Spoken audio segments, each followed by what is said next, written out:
Flower body a day at Cheyenne and Sama Hodra Chogu. Ewa me my Ghana and a Sabre, Matnasia, me babe pensen in a moon, a day amamo, and any day de Kaya will show down Jumedia and so said Jumedia dear. Yet about some Mondays, Ecosi Fridays, 2 p.m. Pepe, na Nanaya Sewa, my babet Nekunya Cassia, Masam Sadia Tiano, Missini Payne, Afe, Makani Payne, Hadie. We are not affiliated to any political party, MP before Samba Ebeka. Sasana NDC amanyo KennedyAgyapong Yebeka the best movement for so one more assemble Yebeka social story biba eyade ametomebo na mapense mu nyina no ede amamo na trust me sasa nani de de kan ya enya de obenu hu de brother make sure so be subscribe to your channels no ede amame na afi comment section na sana dwenche bia da wo bia fa next month de ba be som mo no wo de wadwenche no afa honom ede amame ema remfi so say obe share video we ama onu ebi no so a share ede ama obi foforo emre konanim no ensama hodra aba won krata ne munyina no hana ATP beba betena se na wato ne bo aprense ne nyina mu di ama yensa so ena eya ade a ebo 3 pm so a communicator so beba betena se na afa ya twetwe enkomo ede afa ensama hodra echegu ewo ye man Ghana mi amatena adwama me di dwumadi esum me din ene nana ya se wanjuma ko bi so adaroma ena ndena matena se me di dwumadi esum mo eye Danis garage ope Lantra tope Tacoma tope V8 atwa obepie mo showroom ayade a wo mo kasa hodro na bi e wo hono ma wo betimi aba begide bia me kasa asem we se wo to car no watisika to car papa preko mesrew enkosho wo bi die bia nam kwanche bebi a wo de for sale abo ho bi no hono ma obeton na ade papa bi nti kasa ye de for sale abo ho ne ade nyina no wo be kom na problem e yade wo ho ba obepie mo Danis garage a wo kasa ne so de wo matitusu se hu wankasa de wo peskra kai bia wo de beye uba ne ade nyina obepie mu e wo maso ya ubenye bi e wo no mo machi kwan enye yira kwan kra wo mo kumase asokwa wo mo ni TI amas na edi inhweni ubetimi afre wo mo 0550623377 na one wo mo atwetwe enkomo police ban for so se memfa sankai bo we fe ma mu nyina se mo adu anadwo a mo ba beda mo bebo mo nsa no a empa no ubetena se kakra na wo da benkum na wo da nifa na wutumi shole akura gira mpa no so ne ade nyina wo so wo de wo haw ne nyina no aduro ade aba agese duro no ye fa ni police bam mi eye nkukitu abi agese wo konkomu a wa posho na etutu se ye okotodwe se ye onan se ye osisi ni ade wuti kakra bi ede ye wo nsem na bebi a honom eye oya no wo de massage so 5-10 minutes na pace ni nyina no etutu ekona se wada ni mu onyu kakra ye mu bi wo honom enche kwa ne ye sasabro ne ade nyina ba wuntumi na anadwo a wunya police bam bi na de massage ho am so beda hatse ya adeche na akukọ bokokokokra enya de a wo beti opedodo na etu a wo betimi akopiem wo misi herbal center mrom kumase na wakọ akotubi wo pe ba akumienu anasem yensa bi hwede a ukọ pharmaceutical shop anase chemist shop bi a eya de a ubenye bi e wo honom 0244582993 ene wo mo number wo betimi afre wo mo edi ese so me nsem mre no me tu fa na makọ ensem andede maboabo no amede eba aba besomum Mimi nde chemu yi na NPP amanyoko no wo regional elections no ekoso na abepie mu asante mantem hanum se dia chairman no de ne ho kweku apia nyankopon eye na dom agesa finally wono na eye Ashanti regional chairman the made new patriotic party na bra na chairman wuntumi eye Ashanti regional chairman no na ade ba ko adani de nyina ye de bo chairman wuntumi tirishu ye papa ne se ni sika bebreba wo gold ni ade agesa ba ebe yugu table so ni ade said the chairman wuntumi obi na no okasa te said the Asanteman eye ne de ade just NPP party office impo no wentumi NCB amfensi Asanteman tem ha na nani pabebre na ekase se nyame ya adom na se kokanya akwanya so ba be regional chairman na ade just koka be ye niam bebre na de aboa the new patriotic party na Dalton Thomas for ni bi kase we ye numdwa we ye kasa we dia wantumi be ye hwemfam wa Asanteman ma just Saturday ya chairman ode no ho kwaku apia owini ya o just obe ya Ashanti regional chairman no eno ada woni eye executives a wo so ewini ye e wa Asante mantem hanum se nyina akohia na bra koka ene wo mu kohia ye nyina no ena wode tu wo mu nyina wo mu enim se eye ade a chesesisi ano MPP amanyoko no se de da ne de nyina ye kan wo mu ni party office wo mu ni party office wo mu ni party office ene nyankopon ada Roma wo mu enya party officer e wo de nyame a obi peso oba MPP amanyoko de party office de na dwenhia ba na se beka bibi kire mpenifo a oni bebi a wodi nani ebekre sa so na wo chese nyame ya adom obi so de asase yantam ebuhwan nya asam ketwa e de ache the new patriotic party a wo mu Asante mantem has wo mu nje na wo mu fancy eye party officer ne no bebi ani a wo mu betumi abo ewura honom akotena honom akwa twetwe nkomo akodi to koka de wo so no ade ba ko eye na ni hwade hunu ye papa ba ne se 2028 nyankopon be ya adom na the new patriotic party ebetumi aba abemu woni Asante mantem hanum se so oba bebe mama na beti so oni Asante mantem so oba be you go de egu table so oni Asante mantem so oba be bia na no akase nkrofo a wo no wo ko election a wo mu di ncho no enya de obetumi no wo maye adwuma de wodi ncho de odi nkunimo onu koka de eya de 2028 Dr. Mahmoud Bawumia to become the next president of this country and no any ade ba ko hunya ne ye papa ntu obi ade oni obi a ebeye adwuma no obi a so mma no homode na meeting na no ada wo mu ye no according to koka o se enya de be so hono ma wo be ko so aye se de be ya Asante mantem hanum sei ebeye akono ye papa e de amafo nada ne de nyina no amafo acheso ma be mabu amafo mu ne gidie biom e wo the new patriotic party mu no wo mu nyina betumi enya gidie shonko e de ama party ne na 2028 wo mu ato aba no e de ama won kame ho ne yenkwe na yenkotie koka ne nsama hodo de atodwa ne nyina no emfamra sesia se me ye be nya chairman ni nkyerese me nyanse bia tiana pay ma frema ba e ba abepe nyansa a ye de bebu Asante kuno nyansa ye de betoto niema eye ama niema ye na ye tituza anko ye no ye be ni ye isi e ka say ye kuwe e bi kwampa be office kwa ye ni bi nyame enchade from next week Monday ko enya office e wo de nyame a ye de ba be party office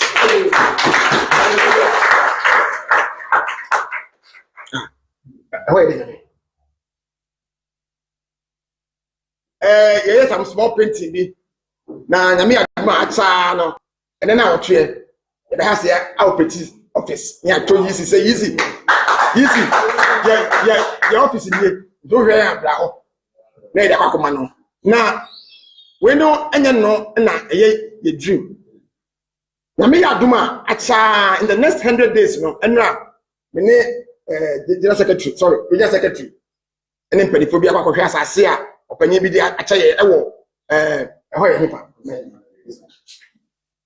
kofum but ayewo ene kofum be di eho ye you know but I take my side ho no enu nti no akohwe asase no na me yaduma ye pe very good architect na obe ye design bi amaye oye wi a mesa be hia mo na me ma ba bi dim komo ye pe say ye officer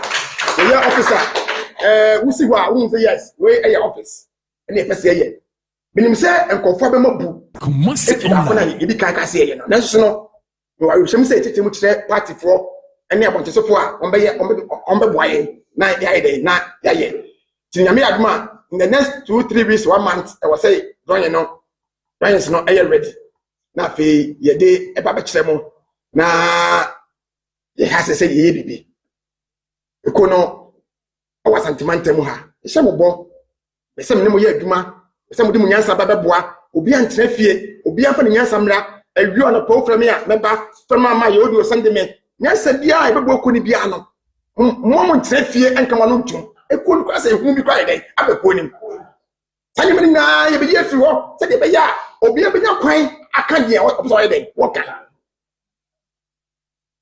enti nyame aduma in a man's time no minimum is just a crampa ebia be my first vice and second vice aba be chiamo na o de aba be chiamo na fi ya pet time bi na kwakọ soccer na opening person can also in the years and I am said that you can't help me. I saw Catino. And you know, I was in German in reading years and I saw Catino. Passing, yeah, I saw Catino. And you know, and also say I did back one. I want to say, Mona, Motie. Chairman odene ho kwekwa pia ena sabre yetie ne nsem nyina no da bia na mekasa asem we se one of the people am meti he mi wonchidie woni mu ye papa se se onya akwanya no se oba be serve de ama the new patriotic party in Ashanti region na obetunya ye niema aboa na Ashanti region MPP amanyoko no ho asa ya kono biom de ama wo mo obi abetena so fi bebre party office wentimi NCB na no adaje Saturday oba 1 week in Pombayo and watch just wakwaje store dan kese a wo mu penti ho no ma wo mu de ho eba be ye Ashanti regional office de ama the new patriotic party saso and asase kakraka ni pedi bi de ache wo mu a wo mo pe architect neja wakwa akwhwe esi party office kama de ama the new patriotic party obi be kase o bia na party office de osi ana ayeden ye shazi every baby na ye de akọ baby I know say anya hwe no koka de wo ma MPP anim engu aseda wo Ashanti region meto asem ne so de amamode a na sabre mesrese mode musadan kwa post no ebeto so de amame na de bia ya na amafo ta aka se yera KennedyAgyapong KennedyAgyapong stand say independent candidate edema the new edema the base movement enya de aja se yera KennedyAgyapong obetumi edin kunim de bria de se Ghana hanum se ne de akwakoye NPP na Afenyo no NDC ebi kura kanya to the sense and yera one kana nuntum na wontena MPP amanyoko no mudi na afe Dr. Bawumia say running mate ni poso de be mana onfa running mate no emfema no ye nyina ye nim say yera KennedyAgyapong KennedyAgyapong de countless time na papa na kasa ono de running mate de anya de opɛ de be de wono ma na omba emeye mate san say ebra na Dr. Bawumia vice president edema na Arodanko Akufo-Addo no Dr. Bawumia twa no ho be ka che Ghana fo nyina say na Arodanko Akufo-Addo na ye driver no de no ye mate keke ye kase won fa ha no wa fa ye kase won gina ha no se no we gina ye kase won ko ha no ma na okɔ ho no no ne de oni bibia no won ye bibia so e bia jesa na Aro na bia wa che say bia Bawumia fa ha say no Bawumia no wetumi afa ho no na sa mate title na Dr. Bawumia edema won ankasa ho nti no yera KennedyAgyapong KennedyAgyapong so de to Ghana fo nyina nim say he can never be a mate on to me and be a mate the brother he was born to serve, he was born to be a leader and until running mate once and some man for kana Kennedy no akompre akoso wonu de mate de enya dia wo pe the base movement for so share nim say yera akompre akoso de we de kaya kasa nyame adoma next year June July obeba bonten na ode aba to Ghana fo nyina nim ne sama jasa ahye ne bo so ache nyina no ode beba bonten na brani abra bia da so ye ni the base movement in for so ba twetwe nkomo especially ye apostle oka otaka sasem we say yera KennedyAgyapong KennedyAgyapong no bi obegina ba bia ka say the base movement na kompreko nim ho hwe ne sa nipa ne sini hu a kompreko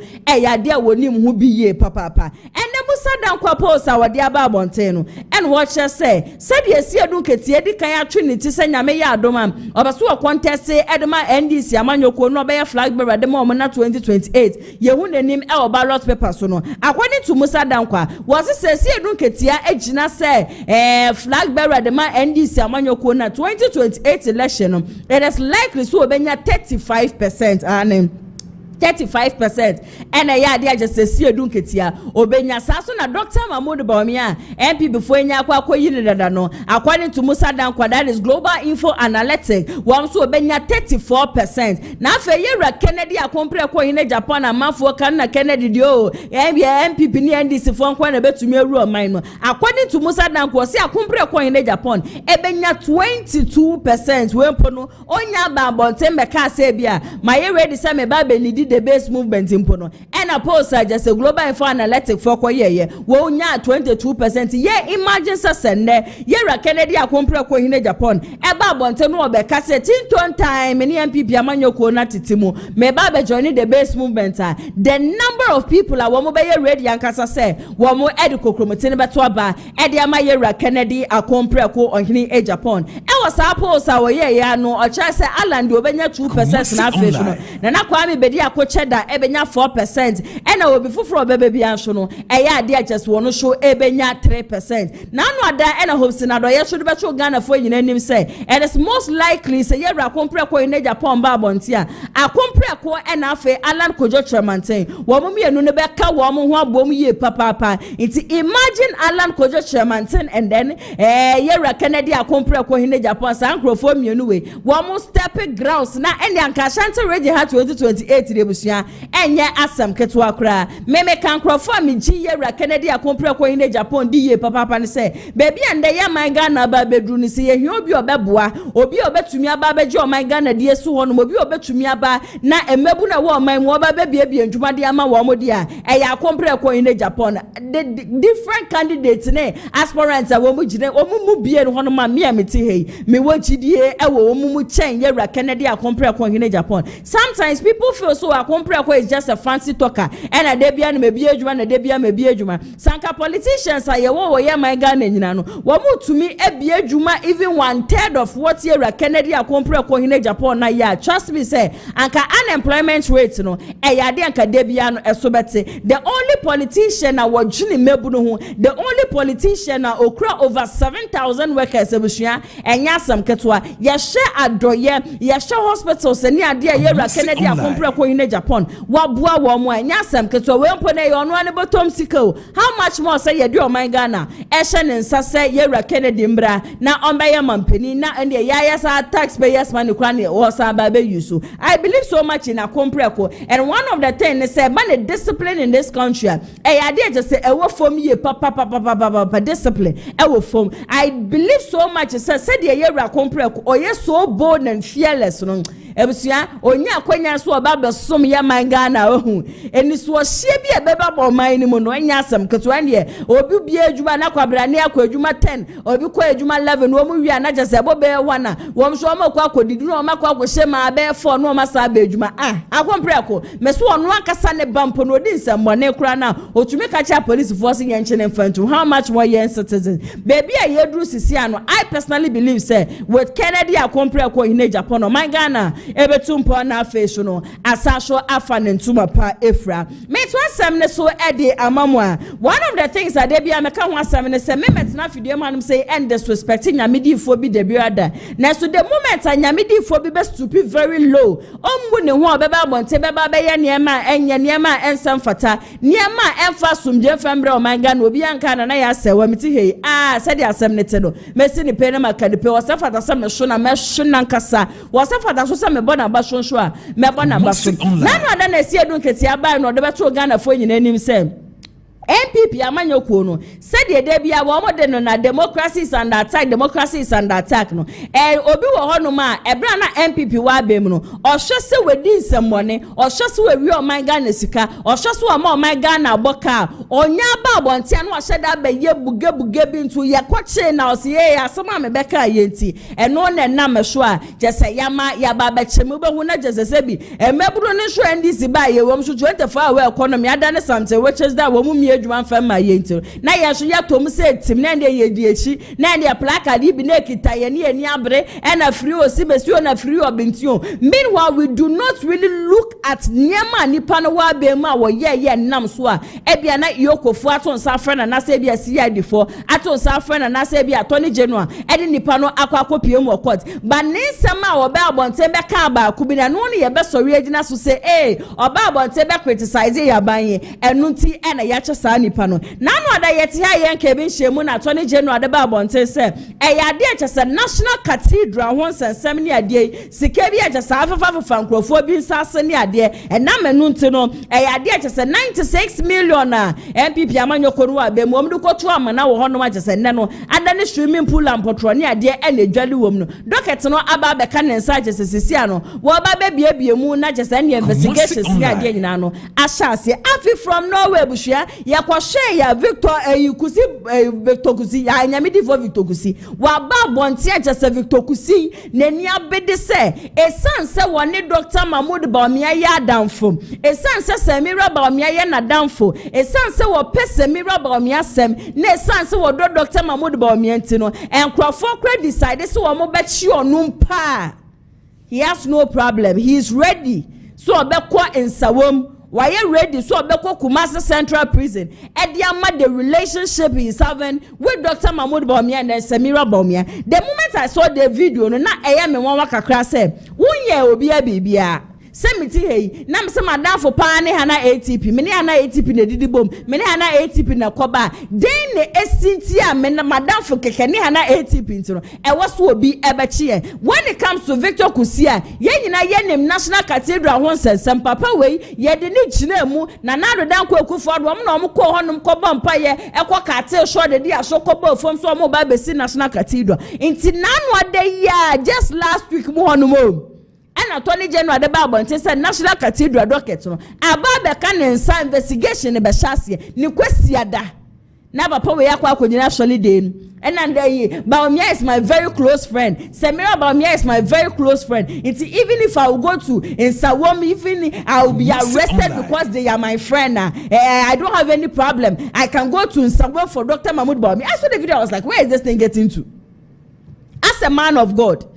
Inti baby so sa enkom shahodra wo ba abonten ebe share Ghana for that is 2024 wo be ye dede anopa ewie nwumre na Bawumia na be wini and Bawumia na be wini and Bawumia na be wini na were you prophesying because said Dr. Mahmoud Bawumia na wo ye wa down for and say you were prophesying because na yade a twedi amponyankopon wadan na didi a kire wo. And it is so sad and unfortunate to say, Obi a ye bibia, Obi a share ni masu wa Dr. Mahmoud Bawumia, ni dimbe fole sani ama wo ye mu. Are we trying to say sebi aban ye manu susumi na so they are so dumb and they are so stupid to the extent say wadafo ani Dr. Mahmoud Bawumia nti Victor Kusi won be decide so mo ba be arrest wana. Would the CID would Attorney General would Yoko just wake up and say wadam for neba omiente me ba bechiw? No. National Cathedral wants 96 million Ghana cedis MPP amanyoko owu abemu modi ko tu amana wo hono ma jasena no empotrone nwe ene dwale wom na sabra ne ye sabia ye ne ye bia na judge for dan na wo hono muko jiri hono nyina eguye mi wana na rodan ko akufo ado. One can't check Ghana for Yesika no Dibesi National Cathedral. That was in the statement. On in the young coupon a qua pam and was sending young coupon bosse or Bessie National Cathedral Diamano. Little did we know from nowhere. And I figure about Tom and say pam. Say Ghana for your taxpayers' money. And I'm with your twamina ajawo honum. And I see people telling our president, His Excellency John Dramani Mahama, say he should go and then complete the National Cathedral. I keep asking myself, say John Dramani Mahama, did he tell Ghanaians to obey National Cathedral? Did he tell Ghanaians to obey National Cathedral? He didn't tell us that. No, 24 hour economy basha cross share Ghana phone pono. Adani bibi atishire no ko mu kura wonu akra sa ahoma no ntumi nsane. Obejaya no hono ba be finish National Cathedral de amaya na. Me wasama dani de nyina meka se o my Ghana your constitution ni de ho sanka me amiti ebusua sanka me wa kwenye na that constitution must be changed. Yes set bibi mfama ye ho say in the 4 years na ye ba be mu no 4 years no ye ba be si suku adan 10 ye be ye akwan 15 ye be to hospital bed say ye ba be ye we say obi a make sure so oba number 1 yes suku adan 10 who si suku adan 10 in we ya do not go and then start the next project.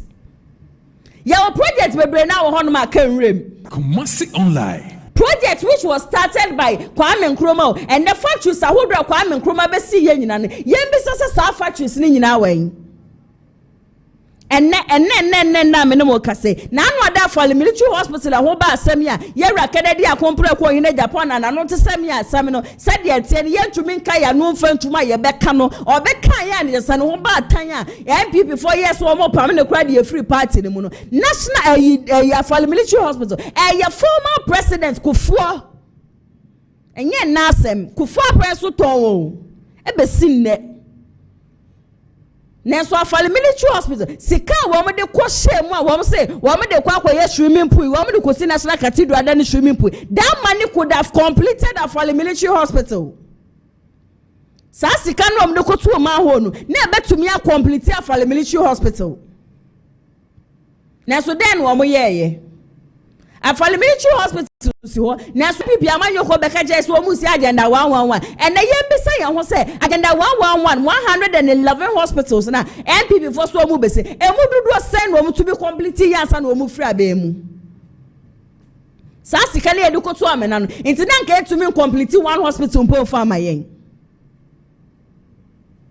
na why sa niam we nyina aspeni a woda national cathedral no na ene ho beba asema you are turning back to tell Ghanaians say because you are friends with Dr. Mahmoud Bawumia no so be konsa woman my friend my friend go and sit down we nyame do for go and sit down you cannot come and then two in foot wrong we national expect say engine tomorrow you know why yes so we yoko wonnim ne antia enche obekwa kwapie wonsa wo so don't come out and tell Ghanaians say because you are friends with Dr. Mahmoud Bawumia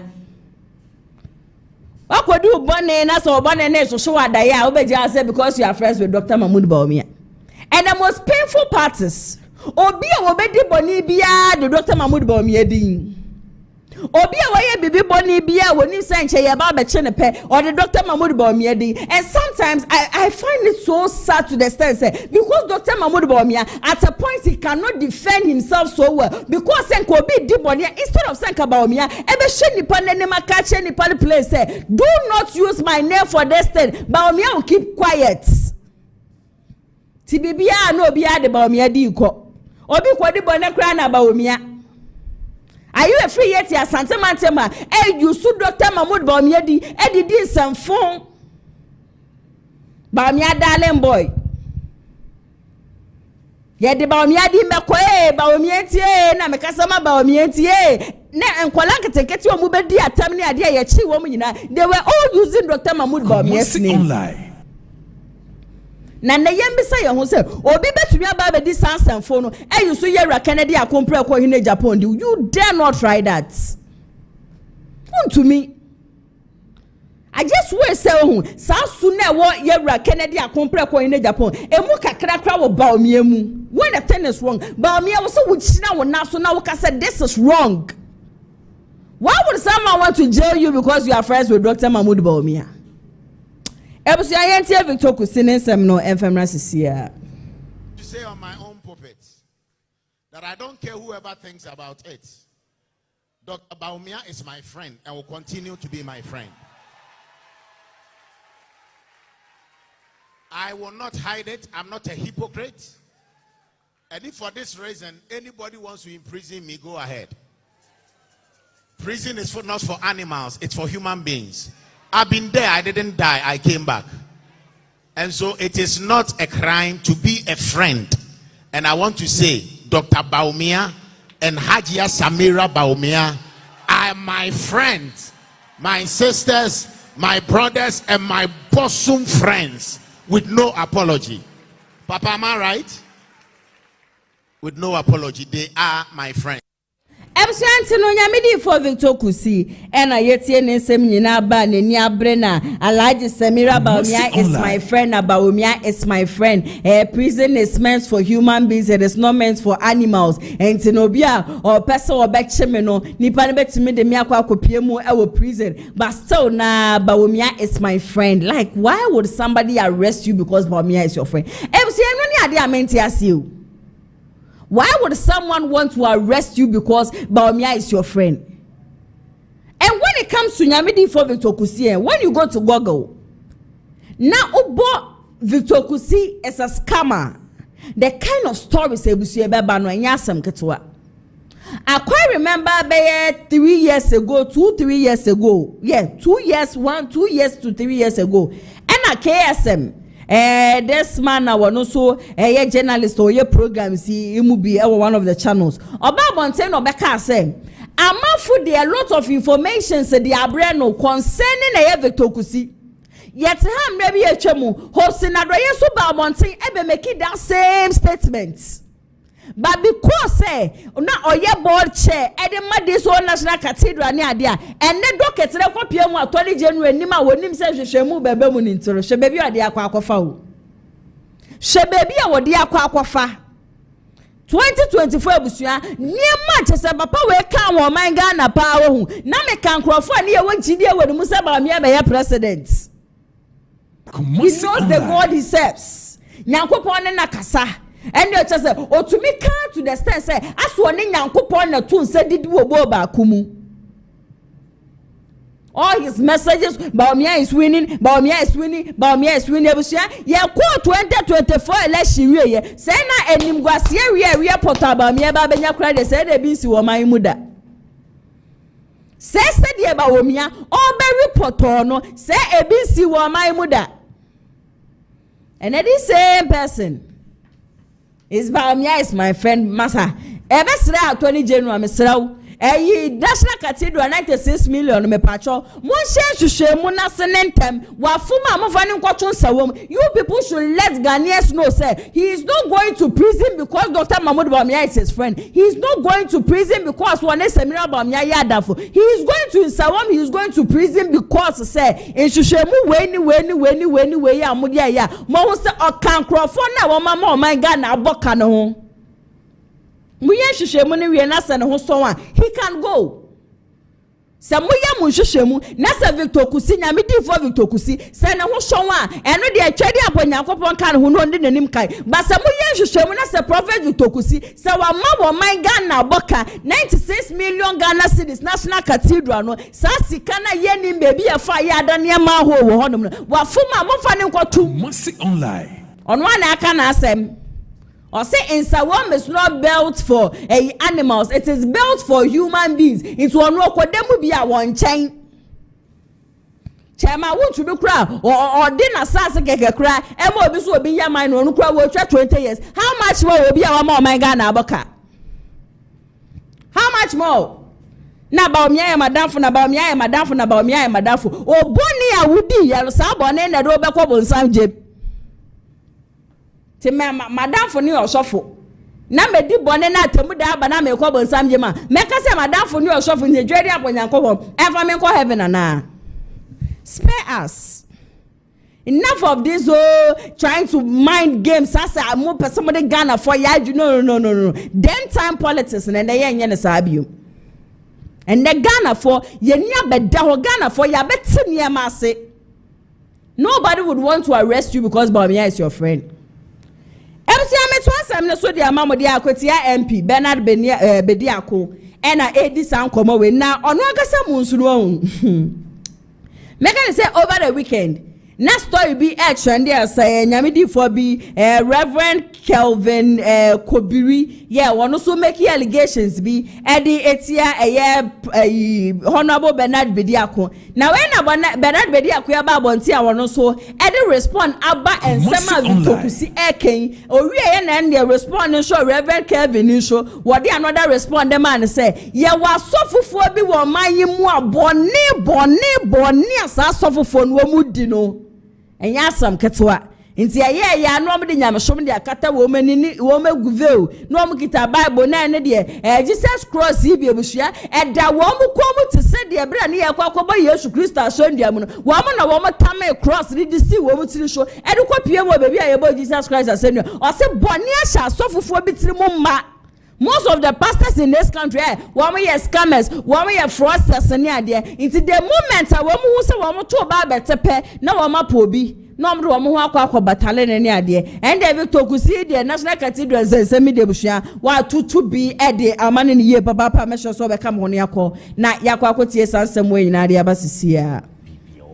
Him sending take advantage. Yeah. Because one year, oh, you suffer, or you say, and you see a binum de nam quite be so yanny amaku. Dear Bonipa. Mother, eh? Reverend Kusibuati as a work and you're not the end worker. Near working. Yes, I eliminate elementary tactics and fat. Elementary tactics or said I dear Piaco baby, Send your bear be on him say bibi ba. It will be kunisia. The dog Bawumia nti. Not free. Kisibu Athens ane be na sorry. Ehim for ne be because of Bawumia nti MPP for sorry. But you see, we are waiting, and dear we minimum post Attorney General. Oh, fee. My only comments be baby regarding. I'm on some platform with you and the comment it's interesting. And can you go to cry? Obiara with disika ukruma commander. That's right. Over $90 million. Any amene $96 million. Any amene that way. Now, oh, but you see, be all kasa na refino. So do we also say okay, nice what I'm for the na now shisha command is obe winning na. Yes. Then yes so nyame anu nyankopon na aka bi achiro. Na dan for ntia. Yate. And almost so dey ho ato no so. Yeah, but I can assure you, make National Cathedral 7 commander. It's an ma command. Yeah. Say how? And you see we near kind say ya boka hiu. Debi. Yeah, anya cry, yes, $90 million over $96 million. Ashe, a good. Ya maya mesika say a breson ye Syria. Baby, a beko him say baby, yes, na hen child the share no. Brian baby, obi ebetire yen baby nya so no de brain you obetire yen ono na adwuma so obekọ akọcheche baby anema ne wo ni akọ enu ye ma ne $6 million. Commander, Cathedral sebro $6 million. Enya so kofa eche na edabi enya so no de brain o ko said that go ta eto ha etimo konkofa. I don't need $6 million. And some year can say, yeah, as I grown ye, Obiajico. Etienne no, when young contrary review or this kind of stuff. Natano the goon. No, I try so okay, no more far Jerusalem at Chihuahua. And that on where we are and only $6 million. Ya town the man yet. Yes, that company, you know, that buy, no. Send ye here that one back with the Ato Cathedral. Watch us okay, a bid. Ofa Gethsemane has seen now. Who said that? Who's suddenly a year Sion for Hona Bakoda Monkofa. And yes, or no fabre you. Watch them do myself. $6 million. Near Tim Kruma, ni papa see a boy and said, near Cochio Biawaka because Madame Fone, Ubinti. Yet you cree. I need a brea. Timemu for name. Oh, your priority, Enema. Ghana for near. Before I start, me kura midin. Kumasi online. Google midin. Google. Natural responses are obenya. Na Google on the din. Google natural. Google midin keke. Natural responses e beba if Google before we proceed. Na ni din no mami nche me. Look, so tia won't me madege no minimum no pure. Near yeah. Or Jim Crofosika in the name of one company, Edekosha another company. I have all the documents from Registrar General. Now me no me time because he carries his own cross. But if he wants us to face off, he will be shocked. Na brabo. But that be ni din no near your sasa ni din. Ni a friend no Kelvin Kwesi Kubri. Say, or see a friend Kelvin Elson Godson. I see. Okay, so graphic online. Zoe Embassy pastor wife granted 46 million bail. What's your heading? Minko full story. No. Some actually would any mre. Actually no akum waka ba kono no. Me enche me da. Kelvin Kwesi Kubri. I think Ebusia kwetia MP ane Bernard Bediako ena yetie ne nsem nyina ba wo che National Cathedral ho nsensem woni a MPP amanyoko no wo mo wo abemu de wo mo ye ne de omu di ye ne sika jasa afafafa amafo sa se ena Afenyo Victor Kusiso nsema wo de ababetu dwase na danfo ene Dr. Mahmoud Bawumia na danfo ne Semirado Mahmoud Bawumia ntino so obekonsa wo mu mpa on de so na obekoso akase na danfo ene wo mo che se obi eno ma ye beche ne because na dan for any obi na mbom no cathedral won sensemi sa so na nyamedifo a over the weekend on so ba wonte be make allegations edit ya Bernard be dia ko say ya de acha wa fraud no wa ba bonte a wode emu nchechemu nyina no ede asom yen. I do not really have a personal beef with any man of God. I feel said the Bible is too big. From Genesis and Revelation, Bible no show. Kwesi de bia ye kwa so de said ye be ya ye be koni akwa kotie nyame asem. But gradually, if you are a man of God, na opese Ghana for edi buosronko edemawa. So for politics you need to be very careful with the type of statements for some time now. Reverend Isaac Osubempo MPP mabe mudani na mekaso aye with the way a debia wababon tembekasa.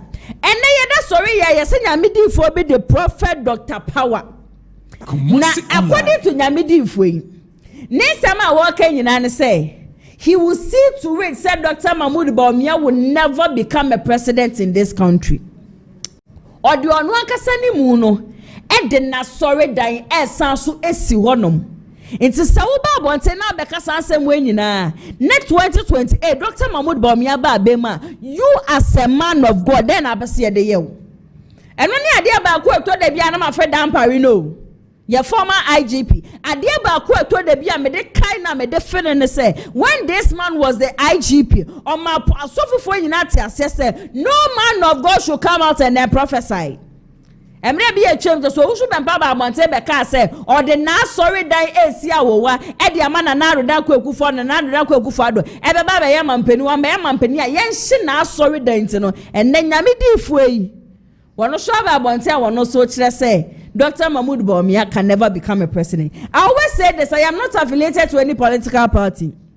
Bawumia be mampenia said your my Ghana tieno sa John Dramani Mahama be said your my Ghana tiene sa yera KennedyAgyapong ko KennedyAgyapong ba said your my Ghana tie sa Ghana every baby from be ka Ghana ehu ebia na ne masrunku bi no mo be ba ye de abo but Ghana na yetim no obi e no hono ma wo be ma Ghana fufuro bi aba be kasa Ghana we ana ye ba be twa ye boda ne bi aba be ka ye man hu said ye man ne tie ne sa pepepe.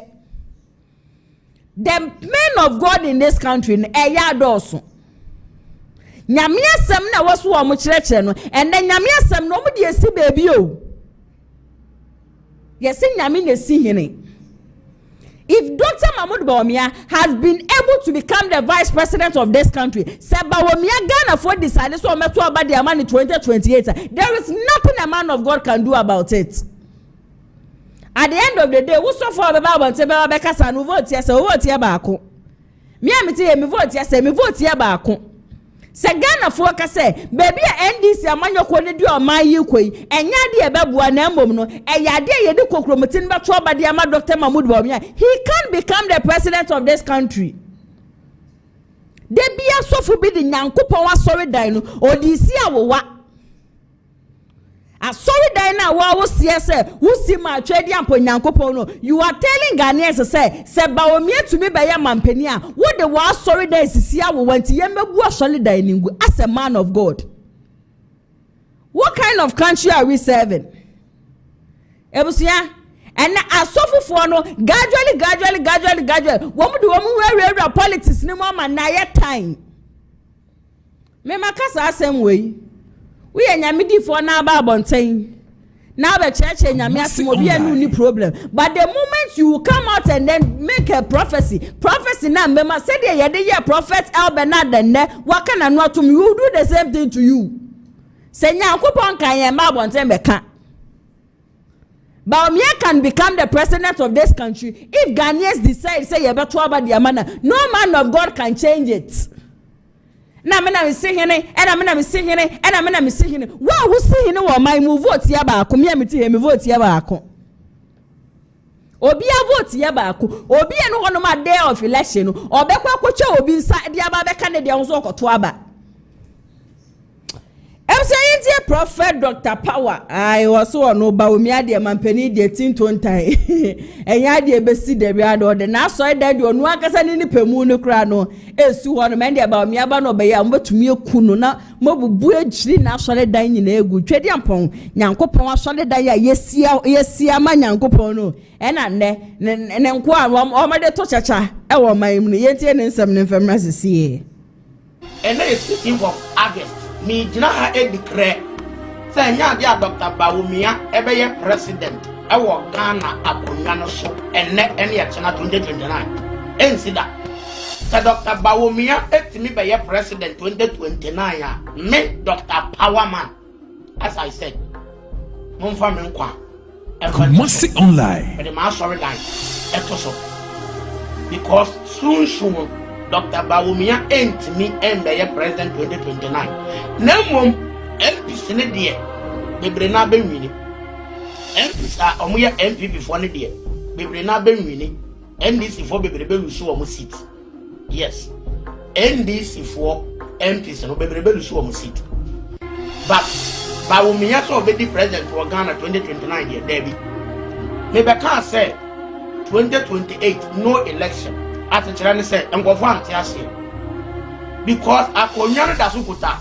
NDC na sa akonya da sukuta NDC there and then there's no election because election plan for so be anya dey no so say be election because anya dey aye to aben na NPP beba power in that day na kayam fa akonya ma NDC for 8 years na after the NPP for abeye campaign the organ form pen correct in message we mo enko wi asa fa na nyina say me Dr. Powerman me say enya dey Dr. Bawumia ebetimi abeye president 2029 na de tie nie enkofo bi wo Dr. Bawumia camp akwakora bi a friend of spiritual president was your prophet by me meaning because society soon no come bi spiritual president in yasofo o ka ho bi na Dr. Bawumia ntimi be president da because of the religion Kumasi online personal attack or the yet nyamiduma by fact religion personal attack in nyamiduma and because of that spiritual president in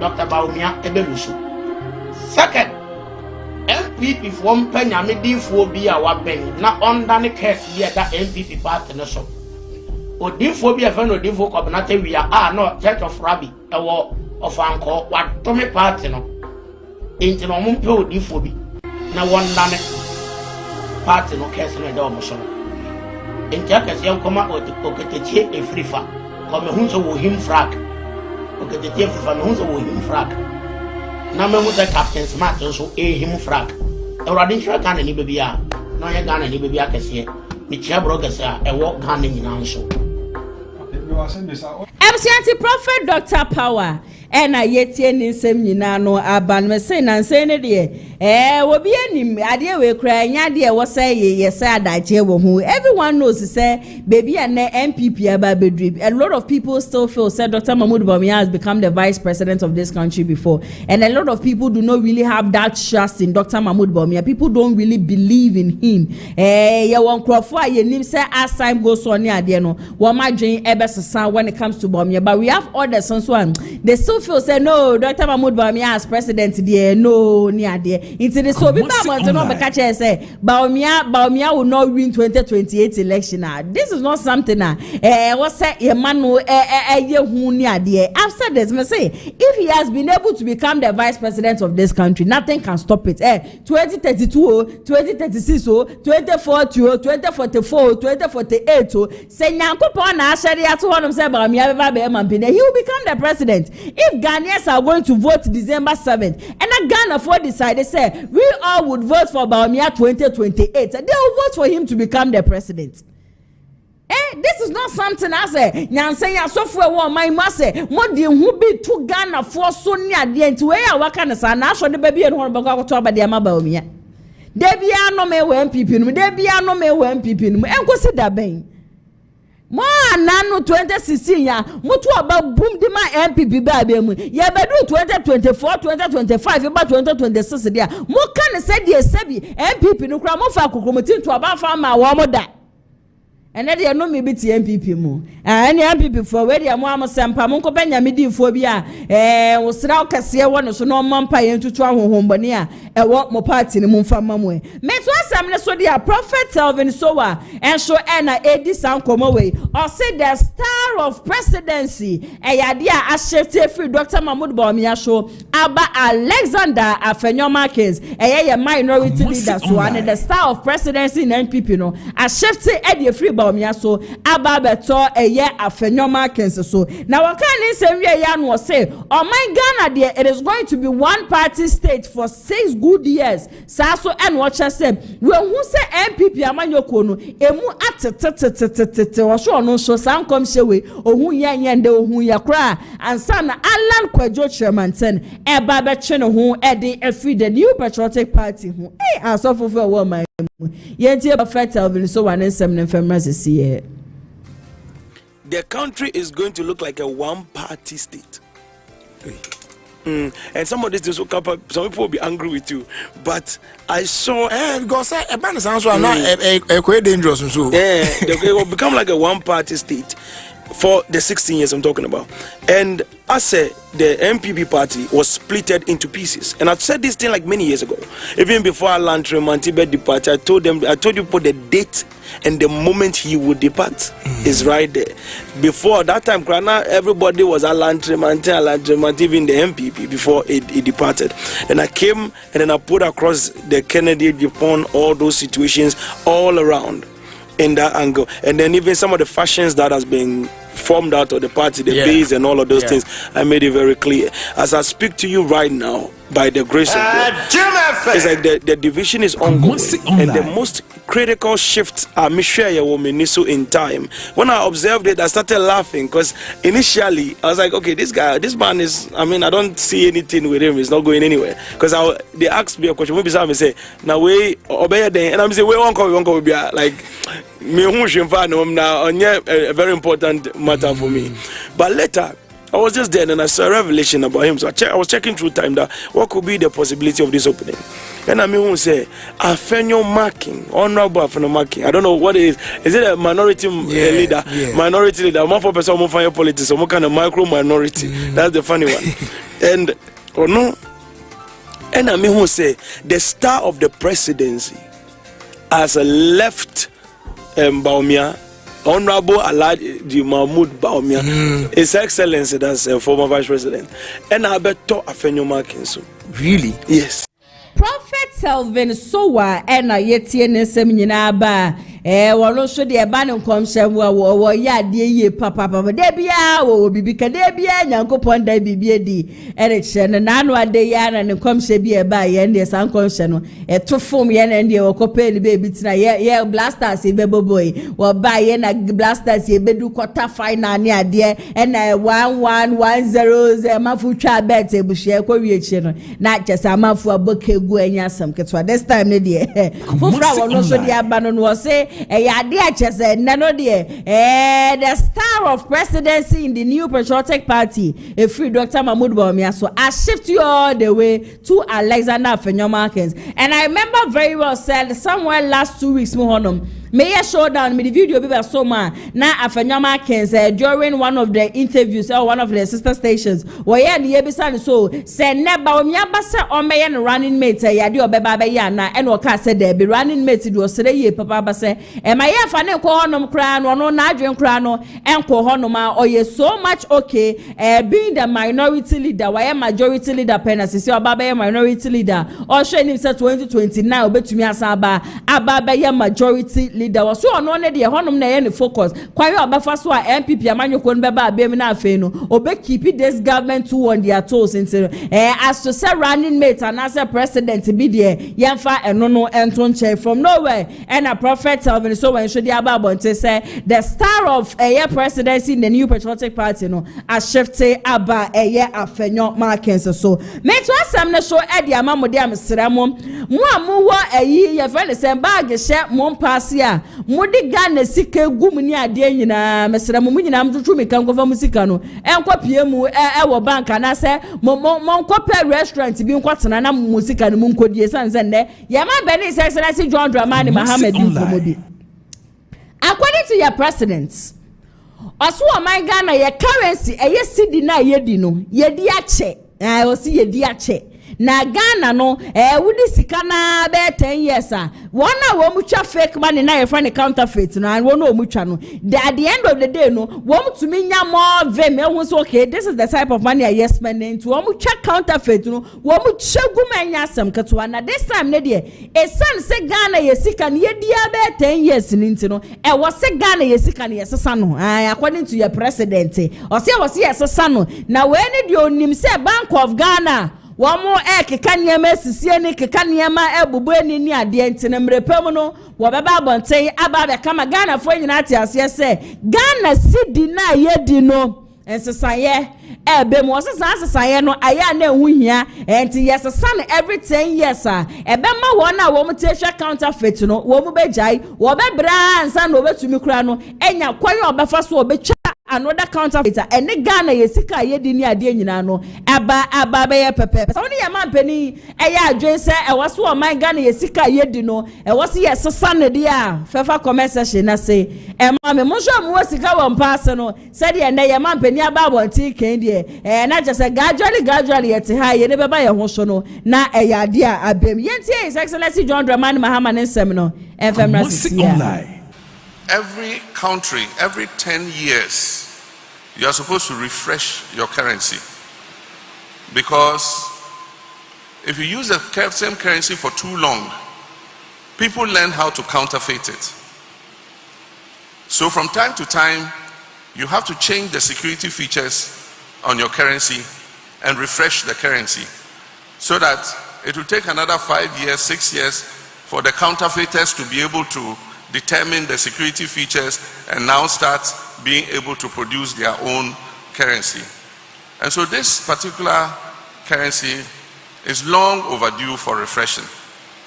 I know the governor has plans to refresh the currency, and I'm sure that at the appropriate time the Bank of Ghana will let Ghanaians know what they are doing about it. And I hope that whatever refreshed currency comes will have the spiritual strength that she has been asking for. But what I must say is that the cedi today is stronger than it was in the past because of good economic management. Your currency is as strong as your economic management. And because of the good policies we've put in place, the cedi is holding its own against other major currencies. And so we'll continue to make sure that the economy bolsters the strength of the cedi. But like I said, at the appropriate time, the governor will apprise us of any plans that he has for replacing the currency. Ebusiante resetting Ghana, your man Penny, His Excellency John Dramani Mahama, a brana or opposition, or catch Ghana for so about Baba reset your my Ghana no. Ashasia no and one internet. None of your man Penny say and Chakra, Bank of Ghana, Ebaba Bontaina, Womo at the Munche, Munin, some there, woman near Denano, Ababa some Ghana for and Chet Natchez cedi, and a 1 cedi, 2 cedis, 3 cedis, and a 5 cedis. Ye do know or say a mafucha counterfeit no too much fake sika no be ya paper no no ma draw no pepper no ma twana ene Ghana ye sika na ye pe no e yade a wo mo ebeso mo yes sign na 10 years bia en wo mo yes ade na ebetumi abo ye nyina so ye nim se ye sidi ya ye di nipa wo kofa ba ye ye former president John Agyeapong Kufuor ntino no 10 years na de ebra so interesting Ghana no eno ane mo amatutu fom aholi sika de egu ho no mesra mo chase yi sika ni nyina no ever free phone bo na mo famra mo be chebi maye wate mo chebi maye ne ya chase ndi mfambo amo ante se bedu mbremi na sika ni nyina no wo de ya hwea enye yeyo ye mampani so de waka ne de na chese enkomo ya de a chese ekoso meto asam ne so e de amamode a one of the questions anipa bebre na ebisa ne se yewra KennedyAgyapong ko KennedyAgyapong ogusho wa MPP mu anase wonye MPP ni biom enana na bantema e de anu ye de abase yewra KennedyAgyapong ko KennedyAgyapong na wonu ni nim no woni ni didi bom ona ne kwaba na enu adakra no wo ni fie ni ade nyina no o se yewra Kennedy onye MP yewra Kennedy oye MPP ni mo fanchame Agyapong ko KennedyAgyapong is still a member of the New Patriotic Party as to time I was share now when you need nkɔmɔ de akompre akunjina baby an kan che ne say e yade a wo twe ne ho e de a free MPP mu ana say on twe ne ho fan free MPP mu and when ye be say se ne se de wo do akompre kutu no wetie mu ne ade se ne yera Kennedy decide say won ni an join MPP bi o ma ono na bantama obede na no ye na bantama de ma ye no ebusia anu ode ye tie ne nsem no enfemra sisia obi anu in this movie. When the last time I share KennedyAgyapong? Enra kramini ni di nkoma numere ni nyina. Enra woni Kennedy nkomo. Yeah. E wo fon so. Da bi me woni nchen ya. Yeah, woni nchen. No hoye papa sabi. He's doing well. O MPP ni. Kennedy MPP ni mapa. Obejai party no. Party no nyai. Who says sabi obi ada eni da ya woso. Na enipa ye nami kobe decisions there. It will change anytime. And as to say, going forward, different decision be on board. Yeah, I don't know. But as it stand now, I'm in Okase. Penkoma me Kennedy adina de no. Me hu baby I won kan kire me say sebi o kwako jina baby. MPP na me news awo. MPP nso na woko. The mlanti nyina support na 2028 total haji aba. What is say we ja party na be yo wan. No one de sabi baby Kennedy edu amanyosem business ene baby ani personality ni nipadua ana nipasu edu ewa blabom no so adechena Kennedy say onye party bi ma nana blant ma sabi me nya 40 years me to me e ma nyam nwa bebiri say KennedyAgyapong cheddar ene Alan Kojochema you nana bantima wadi Kennedy from day one. Will you go with him and as Robert Nefie? Miura governor say Adam Dikaka say party wa na wo so mu o sa zo de to from question wo na abusa we ya no o de fa ha nyeye o de fa nyeye no ade but then minimi say emre eni krabia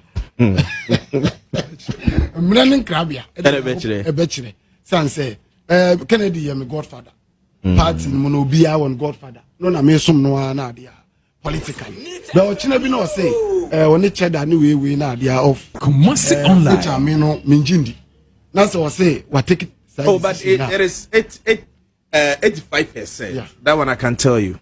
Is personally 85%? Yeah. Oh, is it 85% be to me ba na decision be to me be free outside am be less than 20%, you know, I take over 85%. But if say Basa, do you think say a bebwa Ken or share a politics why you will politically do you think a bebuano? Miura Benufo say answer no ni friend beto ebo na what the nurses wo obeto boabo obi no nurse ni nurse bibi so enti a wotam ko ni friend de na ni hu obo no wakofa de wo mi say KennedyAgyapong ko Japan be take decision politics a waye ni wiase any years a wanya e wa brabom no na wonim de waye any de wahyehe any ne me gu akoye he can just stand. Oh yeah, chairman the ma committee they say they should advise Ken say onkwa na ma onkwa nka as a chairman what advice be then Miura advice na dia so me to be so akan sisi idea one we are obeto to ma no ma be we ase na asem abesemi kum okwa ngo be ma but advice dia the American say ya hwemre.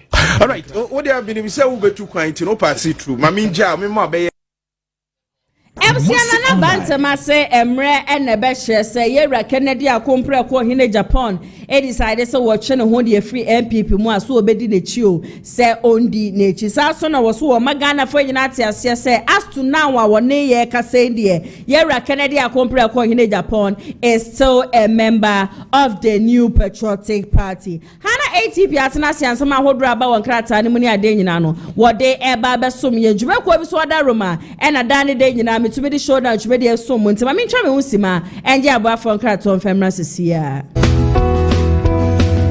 Wow, what a nice cars. So peka e niti pa Afenyo ye free so e de abadia. Contact Dennis Garage. Hona benya ka tiapo a e niti pa ato. Ka e feye e latest models cars aba. So pe e Honda CR-V and I said Toyota Tacoma. Toyota Land Cruiser, Sparks, and Kitten a yɛde Uba Ube, Nijina Ubenya bi Dennis Garage. She say need to be quiet diaba a Honda CRV, a hybrid engine capacity no 1.5 entry fuel. Ubehu Dennis Garage. TI Ahmadiyya opposite one more. Frewa Homa True for 0550 623377. Eho ana Dennis Garage. Ewo.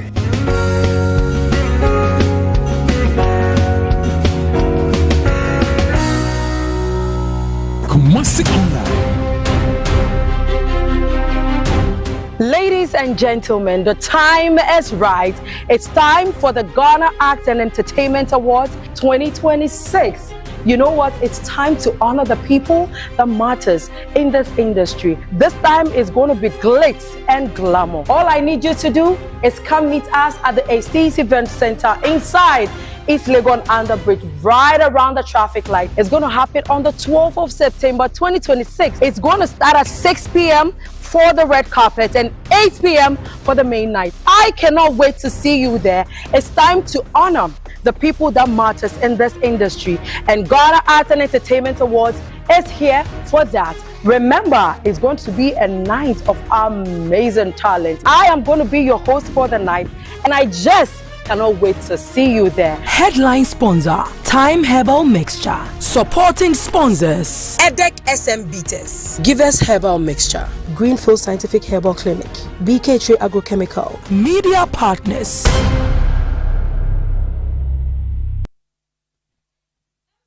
Contacted Dennis Garage Kabia Wopatobia na womu enye bi enfama saso and a police ban for so eyade achese womu asomase ande no mede showdown twumedie no eso mu nti waposo etutu no kopiemu ewo pharmaceutical shop anase chemist shop bia kona kwaji police ban mi bi yemfa massage na pesi ni ade nyina no entutu enkomo so mo ba ne dudu etu no Messi Herbal Center ewo honom edema wo kopiemu omrom kumase a wo benye bi 0244582993 and wo number obetimi afre wo mu edi esi so ATP mame mo akwaba na ya se wa mejo so a bibia bokodi yesu adumo na so e oba de adaroma eyade amenso me ho ye papa na no ensemben ena aba won krata ni okay next Tuesday in 70 bebre na ba won krata ni mu ye papa 18 no mame for the chronicle and from my tie ni ahwefo adane den no mojebre etie ye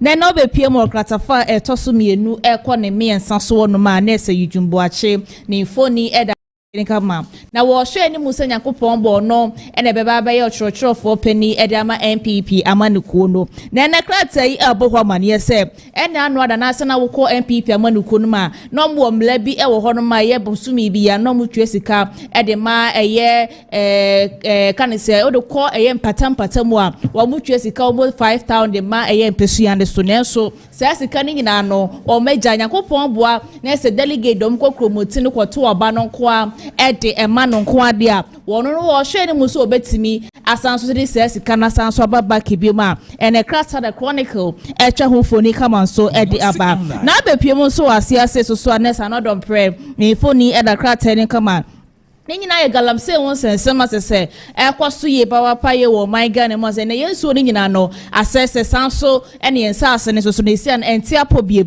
we na na so no se o mo amutu galamse wo kuro ma se no o ma bo mi fita duku an wo ko ma sem kuro mo so munti obi a case wo kuro ni nyina eye ma pani je ediem na aban ya wo bu anase na mo wo bu no my Ghana mu ase ene na so mo amutu galamse wo kuro ma se no wo mo aso ade abaye din ye papa etu asra pani for my Ghana ye ma pani je ediem ono na share Ghana fo nyina boso wo ba behwe na watu ase edema na ehwe se de ase yakam jana shemu ye papa ese ano aye de wo sra baba sempani fo elfa mo nan enfensi fo me ne kratai eboho bande enso wo ha wo be piem so won che mu ase so a na se ndi samani ko no maburo na mo wom no enom se no mo nyina do mo ho baba bejim galam se na eja wo matimi afight ye baba galam se no eto atimi etwa wo man Ghana mo ase ne kratai eso so etwa ho funi kama so edi aba the Daily Post at the earth was so and so be pure crata fair tosso miensa equinisian so there's a man penny JD and funny at a crater in come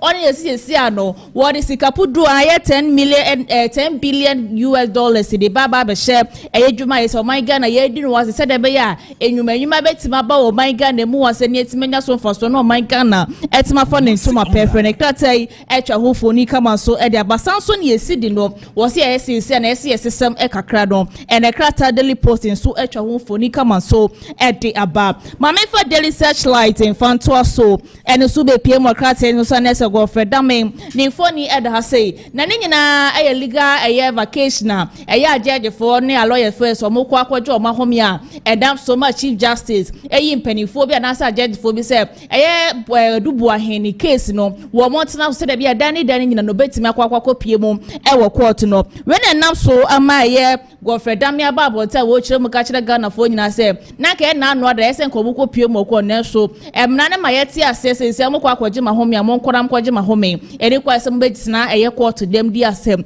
and a crata a kawasamo so ever have.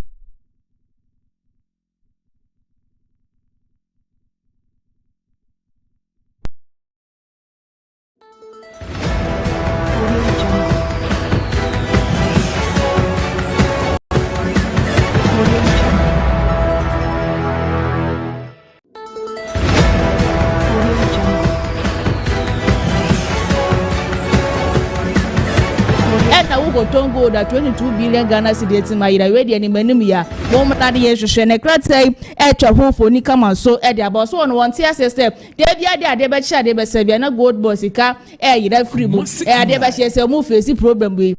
Was a yes, a medium Fanny and PND, someone who could mom not saying, no more betcha, muye and farmer or more.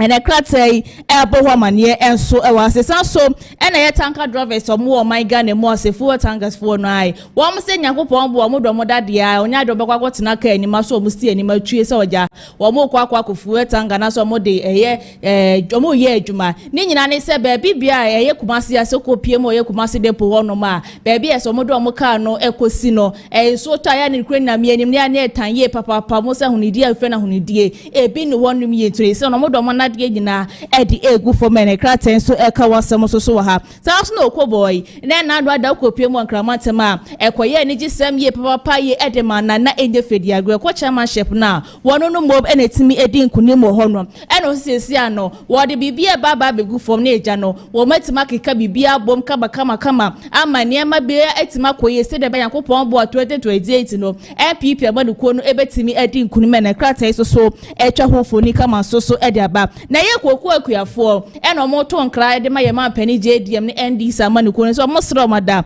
enche bia na mo sansu read the new koko season so mo par na chewa ngasa o mo hia ye ma pani JD we 1-1 na ejo mo na twetwe nkomo me ne ma bi ho no ma sere nheda nko ye ko even kra no eye koko eye bill no kra na nheda hu bi so bia sense no mo se ma pani se ene ba no mo yaja wo mo na akonya na so mo makonya no no mo timi ne ntina na 101 nsem bia wo bia no wo mo 8 minka Daily State my Searchlight and so sama wo mo ede eba yin so no ma me for the dispatch fa ento so and so be piem wakata nim so a Nese IGP Christian tete yehono ni foni era kraten kama ena wo kire muka se ene ye show my Ghana mo ase ye my Ghana ye a country bi ana so my bi ya asundwe my papa ine so ase na se nema bi kwaso okrom ase ye ne nya ye papa ene obese Muslim ni yakwa akobo Christian na sum traditional yakwa akoye se wo so obesrada penifo ye da sa nema ne nyina no na ase ye religious na no obesrada se jomo form na AC for se de be ya kro ye ne papa ye ebetimi aba my Ghana so my Ghana kase ye de ntokwa de my Ghana nya de betima ko enim de brother and the kraten so etwa hofoni kama so edi aba ma me for the spider and for etwa so and so be piem kraten so na Jesus Debra one ND samani ko ne bebre na ehwe ni mu so ba be lidi ND nyakopo obo 2028 no abeka so eda fa galam se e ko so my Ghana mo se sia ne ehwe ni nyina se yen sa ne so asese ye papa na we no enya politics enya MPP ni NDC so my Ghana ye nyina yɛtumi ka yɛ ho bo na yɛtumi ɛsoɔvo saa galamsey a ɛkɔ so wɔ ban Ghana mu ase na krataa yi ɛtwa ho kama so ɛde abasa so na napo ɛso ne fo ni ɛda sɛ na krataa yi ɛbɔ ho amaneɛ sɛ ebom sɛ napo ɛfosuo bebree na wɔ napo ho yie papa na hwɛ ba na santimantem ase de bi ada no na yɛ ade napo otimi etwitwa de asantefo a ɛna krataa despite dan so ɛtwa ho fo ni kama so ɛde aba but the national enquirer ɛde ɛtoa so ɛno so be piem ase so na sɛ fuwe tanker form ka sɛ sɛ no modom na de nyina egu form no krataa yi ɛka wasɛm so ɛwɔ ha sɛ san so ɛna wokɔ piem ɔyɛ Daman district ɔyɛ district one ma mineral commission etimi akwa bi office e dia ma wo mu a ene krata so ebo wo bane eso e wo ha sei san so e na obepie mo so won che mo sei so na se zebra e na wo che mo ka say yes central for nyade a ye time wo bia de brada sa asem ba e wo right say yes central for mutimi kamita mo amafo bebre ne ka say ene e man pani die no hu say central ni we ka sa se fa no na fa wo se da bi e ye wo mra entanyade a wo mo no wo mo tie yes journalist for ene so ebo wo mane ma me for day break in fan sorry culture ni na so eno so be pio makrate to so na no memre da no na eye Asante Michael kana ni je ye papa na enye fediagese ano wono na ye Asante region chairman de ma MPP amanuko no na we na wo kase se ano wo ba bebo no homode papa ye se de be yankopon bo 2028 no Asante ma ye san so be ja kruwa na nasa Asante mai ebetimi dom kokroboti power na to oba no e de ma MPP amanuko na Dr. Bawumia etima ba be yo mampani yankopon bo 2029 I say and remember me kwame de nkrata ni nyina e de besina na yasa wode de aka nyina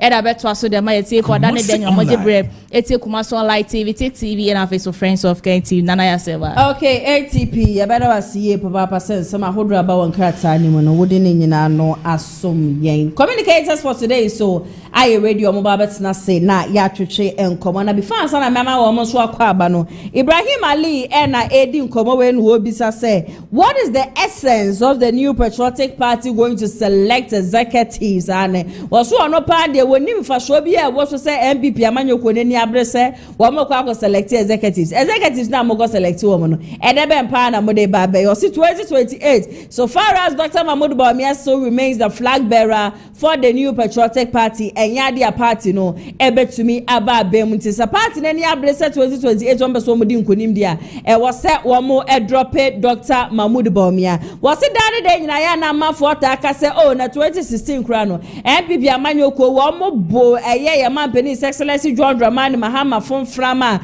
and so na nya asem ketwa also nobody can compare 2016 election to 2024 election in fact according to him no say John Dramani Mahama oye no homework ye osiesie no hu ye no nti and Ghana photo about Edman but when it comes to Bawumia dia not yentie Ibrahim Ali ne sama hodo de atodwa ne nyina no emfemra sisia. Yes, but I want to send a strong message to them, a very strong message to the new patriotic party in the Ashanti region. I think that because you are going to elect your executives to come and then to do what? To come and do what? Executive is someone be prima when be president of Ghana. Someone be Emma Dr. Mahmoud Bawumia president of Ghana. Ade in Ghana for seven previous yengini ana ye gaption na yankopon de ma ye no ye yusu. Ama problem ano no. Ejuma ne de o metimi ya ma de achi.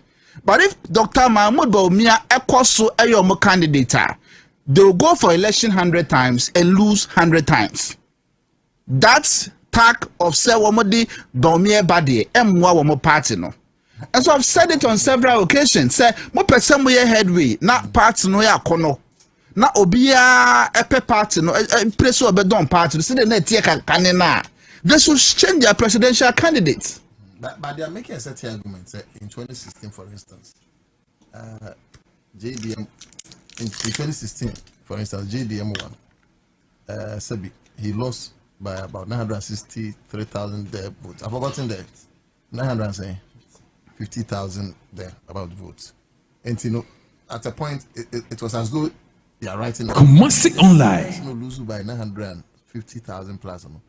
Has won the biggest in the history of Ghana, a whooping almost 1.7 million. And see, I'm hoping they say Once John Dramani Mahama administration 2012 to 2016, you can compare that to Kasi as vice president of Ghana from 2016 to 2024. And I'm 2016 to 2028. You can compare the two.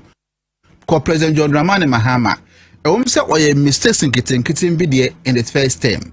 But the bamboo dimba, what to me a born whom would dimpa na enyasem kitwa. Bonza Ghana for so dear, Akufo-Addo shall say so or Prabe Mampeni Yene, wa Bremwache, where ya so be Mampeni at all costs. Now, share all the promises I will promise here. We are moving Ghana's economy from taxation to production. One constituency, $1 million, one village, one dam, one district, one village, one dam, and all the promises. I mean, there's some dead there, and about me asking the ebe war so. Tonight I say, you know, so no one want to say, oh, your president be obeti me ababe we nyina, and yes sad agie. Ewo, you know, President Mahama hui. Obi ashebo say your dollar na for cedi 20 pesos no be president a. Wo betimi amana be $1 1 cedi. Nti na dan entreke say 419 and omodi eyeden eji itumi no efi John Dramani Mahama ho. Enti omoji itumi no efi John Dramani Mahama womodi share omon womo ma omomretie be say omombu oman no ehwo na Ghana for share ase so omo no omo say hey sana die wo muka nyina no intricacy bi because almost say bibia wo bia also be dane amadona ye one silver na afi 17 Ghana cedis we say one constituency $1 million me chrome sampa jama no for kra not even $2 ni jane honom so ho dams a hodu a wo so be sisi sika e ko mu nso to one day pe na aside dams ni nyina no ma sika sem aside busia na wo bo you know borrowing recklessly.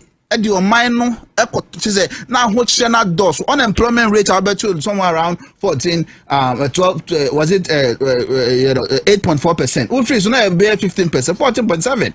And so Ghanaians realize say oh no and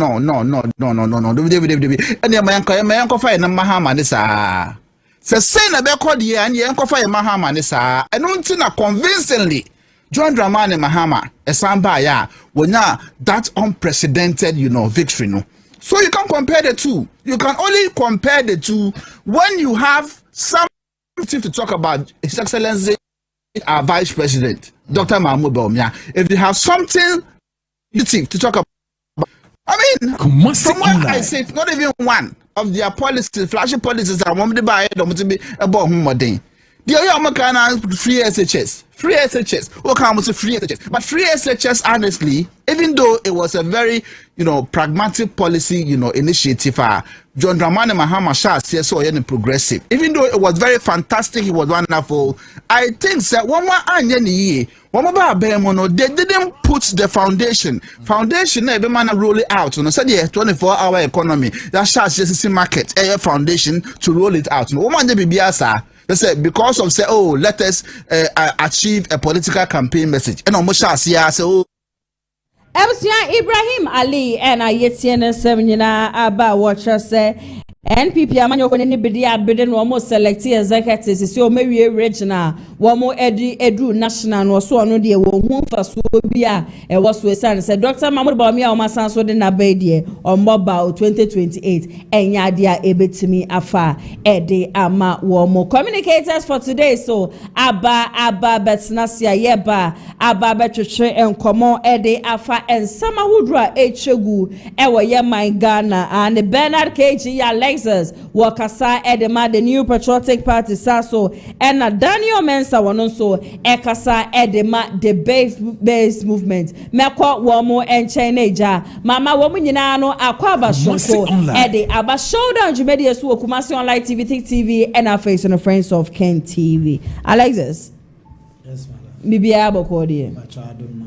Obadie adaro ma menso me hoye bebi a ofi baboko de oboko bi afi baboko okay matia Daniel mi bi aboko ya ba nyame adom wonso bebi afi be ne matese oh bebi a de din e wo ho no so far sa ohun adin de nso den se seboba or no mot nyene ahonde no hodo man kasa emre ne continue ye be remove with your topics for discussion eja last Saturday and NPP amanyoko no wo ko select wo regional executives and some ahodro a ebobo ba ye ene ade ye be twehwe ho enkomo ntima me sha se Afenyo Alexis and Alexis. Yes, madam. So far, Saturday elections are more elections in the na build up to the elections, and I think I was part of the Amekakukane, Akosinti, and then Francois KBK, Nameko teams. We were able to tour the constituencies. So when the aspirants were talking to the constituents, executives, I was privy to most of their messages and how they delivered. And I think it was good. It was a good build up to the election itself. Actually, before the elections, you've heard some comments from people, certain radio, TV, whatever. But then we were focused on the election properly because it was Ashanti, which is the heartbeat of the MPP. So therefore, we had no choice than to elect, give yes to the proper elections proceedings. I don't think any of our people breached any law or whatever with regards to the elections. The day of elections too, I was there at the Jubilee Park. Everything was fine. With the security aspect, everything was well organized. There was nothing like saying Tokwa BSC or whatever. No, I was there, so I didn't see any of it. But people are saying, say, said ye Musifa, who koka na kamia kwa say, would to me, I am original chairman, and as and I'm mubun tomu, ye must and I'm winning who be say. No, actually, regime Bia or the Odeba. And before, I think when Untumi took over, a lot of things happened. Earlier on, when he was a regional chairman, a lot of things happened. But going forward, you realize no matter be tosini. A typical example is the party office we spoke about the last time. Because Koka, when he was sworn in the Saturday in Reno, and I watched one of his, how they call it, press conference, since they were secure a place for an office. Oh yeah, we'll be working to, and then we'll secure land over in 100 days is going to cast sort to. If you said these were the things that were lacking, but it's like the way I say, right after I can say after election, past 8 years, every December. Not just December. Koka is always with the constituency executives, polling stations, whatever program, and making sure says impact is felt. Because Chamauntumi was there, but we never saw Chamauntumi there. But Koka was even doing it to even media people who are not party members. Okay. So Koka has been there. People have keep feeling his presence. Bibiani, people approach him. Chairman Enyan is saying, and he will be there to solve. He will be there to help them. Yeah, the issues we buy, he's able to help them with the elections, the campaign, the whatever. He was fully involved because Obianka will lose that time, but he was still in the system. And I think his campaign too, he really sold himself. Okay. Because on aspirant over 10 chairman and Edinechi. On General's work, this will be a answer on Waba. Because as some constituencies, I wasn't allowed to talk. Okay. Because they don't, obviously, when he has what is already aware of it. So at a point, the chairman for any other executives that were talking for him. So I think he has that remarkable personality. But during that time, now the chairman Akusinti, so now Udinechi, but unfortunately, he lost. People are saying that Nanu Yadodo. So they be an media station not criticize NPP. Actually, my main kind of chairman is not like criticizing the party per se, and I come on at the same media and some corner he doesn't want to, and no there are a lot of things he didn't see on media. When the campaign was part, the campaign messages he kept talking about these things, but I realized that there were hidden stuff. I wasn't even seeing them on TV and then on video and all that. But at the end of the day, I realized he had a message. But the case is, if you say party for here through Chairman to me, because we was expected to say party for no would enjoy because we had power then. because at the point that every money is allocated to party for our man. So then but at the end of the day, he didn't say certain things on media. Okay. But Chema Gositi had a good message. He was of the view say, party they do need rebuilding. Rebuilding we should go to Nkwasiye. He was of the view say villages no. We are lacking the base over there. So I think that was one of his messages. So we should go down to them, go down to the market people, beg them. No problem, and we should go back there. But I hope so. No. I think yesterday he was at a meeting with Coca and the other executives. He was there. Me the same boss, I'm here the personal assistant, so I've been speaking to him day in there. But then looking at his messages, you know, man, what they ban. The only problem he had was with Chema to me because they were campaigning against him, saying a whole lot on his TV and all that against him. But you know, it's part of elections, part of it. Definitely we will see no be winning, but then he did his best to be part of the aspirants, and we thought constituency almost all the 47. But the one pen and Twamba, one pen and Twamba, and be just such a east, I think. But Mama Kaina, I think they voted. So better luck next time to Chairman Christine. I've always said they say, oh, sending in the sources, Uncle Phone now. Yeah, or Ghana, yes, Uncle Phone, or your politics, man, or be it to me, Mrs. Yobia, our mime. On the election, no, I mean, fact, when you some boy elections committee in Abaso. Okay. With Asobire, I think she was the chairperson from the national. Or you are the only Eric Ofusuaso. In fact, fantastic job. I must say, everything was on some point. Sure. Because the time they were supposed to start, it's not just the time, organization, you know, people are having special guests, but you also a constituency executive, I don't know to Okoha, you know that food were provided, water, a whole lot of things went on. And in fact, it was a fantastic. Oh yeah, so far more election. I said maybe last Monday, I said it looks like you people rewarded loyalty. Oh yes. For the first time, everybody didn't look at money. I'm telling you. For the first time, they didn't look at money. But still, I'm fine because it doesn't need to go that way. In fact, congratulations to Chairman Odenho. Congratulations to him. Danny Mami Brown Chain. As a member of the base movement, I know said definitely a year NPP for election a call any idea would a chikakra. How do you see it? Oh no, Krenya me said the million a kasana or kind say when a year election for the first time Mwakwa or Mwanshe Ubia Uchesika Kessie. Name Mwashe Ubia was some petino. Me fancy cooker. Oh no, me can't say. Nipa na contest and then you can say contest. HM Kukufu. Yes. Next and could giant or turn baby because cooker you beer. Me and Casa minim no personally. Okay.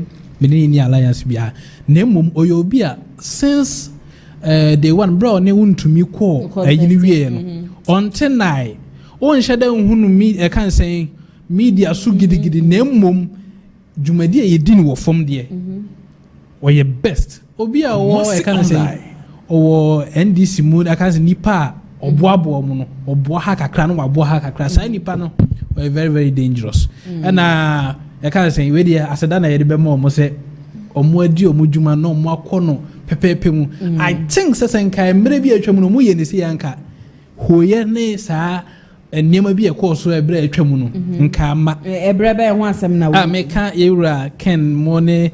Bawumia time no sen ka mo reward nipa wasum party nipa no kremu pa na nye jandam na nema bi eno mo ye ya ka menyin sen ka sabi nka party mu ye jo ka the base movement kwa ka momma the base eno dia ye ntimi nka sen ka ye ma na mum se ade anyame ahyehyɛ ato ho de na kan sen wahyehyɛ ato ho no nti omudwumadi omudi ye de omudi ne french me na mame mo panyin ba ko MPP abaso pa e kan say yeru amufa amufa janto ka say ono na we kan say watete me kakra men kan say kakra mpo ona wa groom mi ama ye kan say ye kan ba beduru sentino obi a otimi to aba na ma chairman amufa janto obi ano na me hira na on I kan say onye wadom na me da na ase no so what I say nti yenua no MPP fo dwumadi omudi ye de Like I say, I spot on.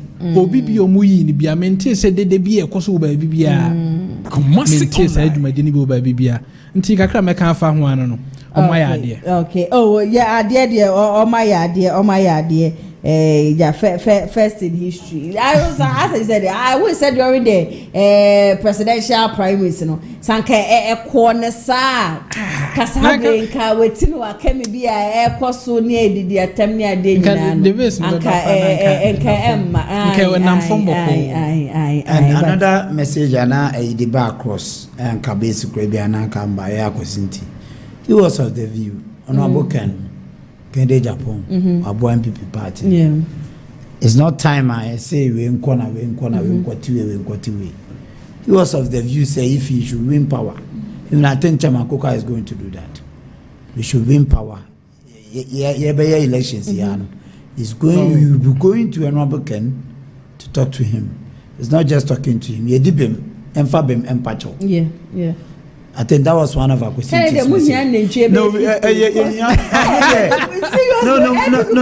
matter what, he has done a lot for the party. But like I said, so say party ne do baby not discipline baby. But now no, I think no man is gradually. Like I go into Kabi, you say, Kendi, Odi for crowd debate. It's answer or party. No. Only the time of politics, one at the buy. Kennedy buy and call an issue on Meditian. Because the Abronia and Cool and fly, and they want to use it against me or a penny. The Abronia and Cool shouldn't go that tangent. But I think it's all due to discipline. Now I think we are going to have elections after national and all this. This time, you'll be aware of you'll be the book. You'll be sanctioned. Okay. You have learned your lessons. This so internal politics full of insults. This time, I think good community. I don't go to read that because on I want a chairman for me. Also, a chairman na constituency we do. Obi ntina if you just say list emre say ento abaman for regional executives. Onye na adwuma on constituency wo. Oho nko yi you can come and tell us yes say ono aboken no empa mom. Meanwhile wo no wonya adwuma. Because ono aboken no wa any there. Yeah. And he was doing it for the entire party because no be any ultimate topic of 200 and something my party. But and then you people view say it shouldn't be party there. Then obi anya ne de ono asoja ache mo be asante de and I think they will work on that. I think that one is also nice. Obi anya ne de obi anya ne de obi free so as you talk Debbie 200 wa won top akukọ ba akukra ma party constituency chairman got to most messi no medi regional chairman all in the name of also be running mate what tell them now we running mate go for me na task no me running mate have a constitution that talks about that and this also dibia your constituency adwuma ye na pomu ye omo de ye ne ebo omo din I think so. But why did you people why did you people vote for Abronya for that one regional dynamics? And you see, one mistake they are making as politicians. But no be super massive. Honorable Ken Kofu can ask him, but whatever they talk about him, I defend him. I don't know him personally, but I've read about him. Maintenance 92 There was a picture I saw on a Safuma from one code they were in US or something. That picture I see that Kufuor Pescari around the country where the people brought the money. That time, anyway. But Abronya Asem na yekan on also on from again, we have no idea what he has been doing for the people there. Yeah. Coca semana Coca do ye na man ko for penasem Abronya might be out so ka want to be cry again so want to be yes wa hwem ko for any ma bebra by now nsa we mo zaka andis aban kana so bu ke chi ni capacity na they organize the corner but why are people not minding? It's because of your relation and yes ikani ukana watogu no asemba e kan ze ntimi mawo o da na we sini ntimi mawo nipa na beka wasem. So when you have money, take care of people. And yeah, apart from cars there, I don't know what on. The life no live, you know. He has made impact on people. We keep hearing about Ken. We keep hearing about no machines auto dialysis, bringing this, bringing that. Meanwhile, there's some MBs here. I'm to be sure.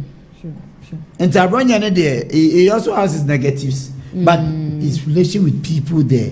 Me, the little I read about them, say Obuaomu, and there are a lot of slots Say MP Asante Jentana slot ba ne aton. Na wo ton. Ne aton ba bronya wo no sell.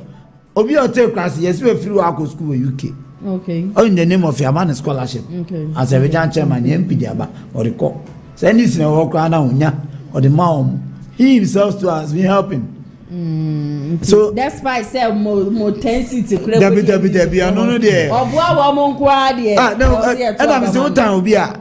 Me can hear example now. Okay. Can you bet my time about on the personal no matter on achievements go no sir on what or exactly sinti. I'm on pen nonsense. And as I say on person basis you be.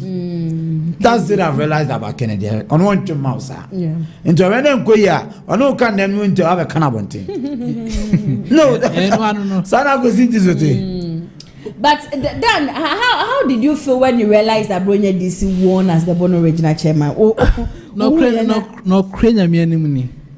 Me safe me kakra. Me safe me pa because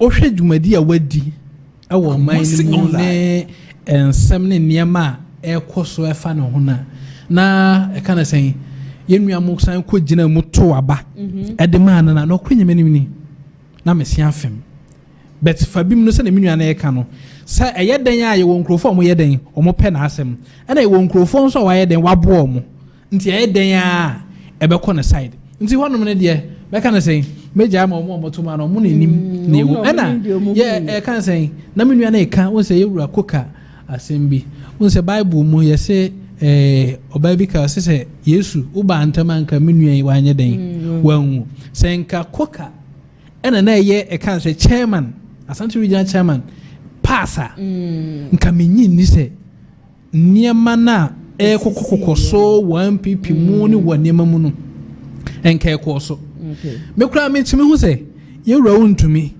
okotwera ban kukumu kakra won se party ni mu adwo nti we kura asan kire se oda ho no kura o chase kaze 20 obi oda ho no ne nkasa bodu aye wan ni nyina nkasa bodu aye wan se chase ka e man ko fone modu anto so amonto magogo na de 3 months di we na chema asemu ye MPP die na so na o kana me to so se oda ho no ya sumadwe oda ho no ya sumadwe no crow. So wait. So from the way Alexis, meaning you are part of those who are happy chairman want to miss that in Sawo. Not that, but then just for the sake of the unity in the party now. National no cry you ya Hey, Alexis.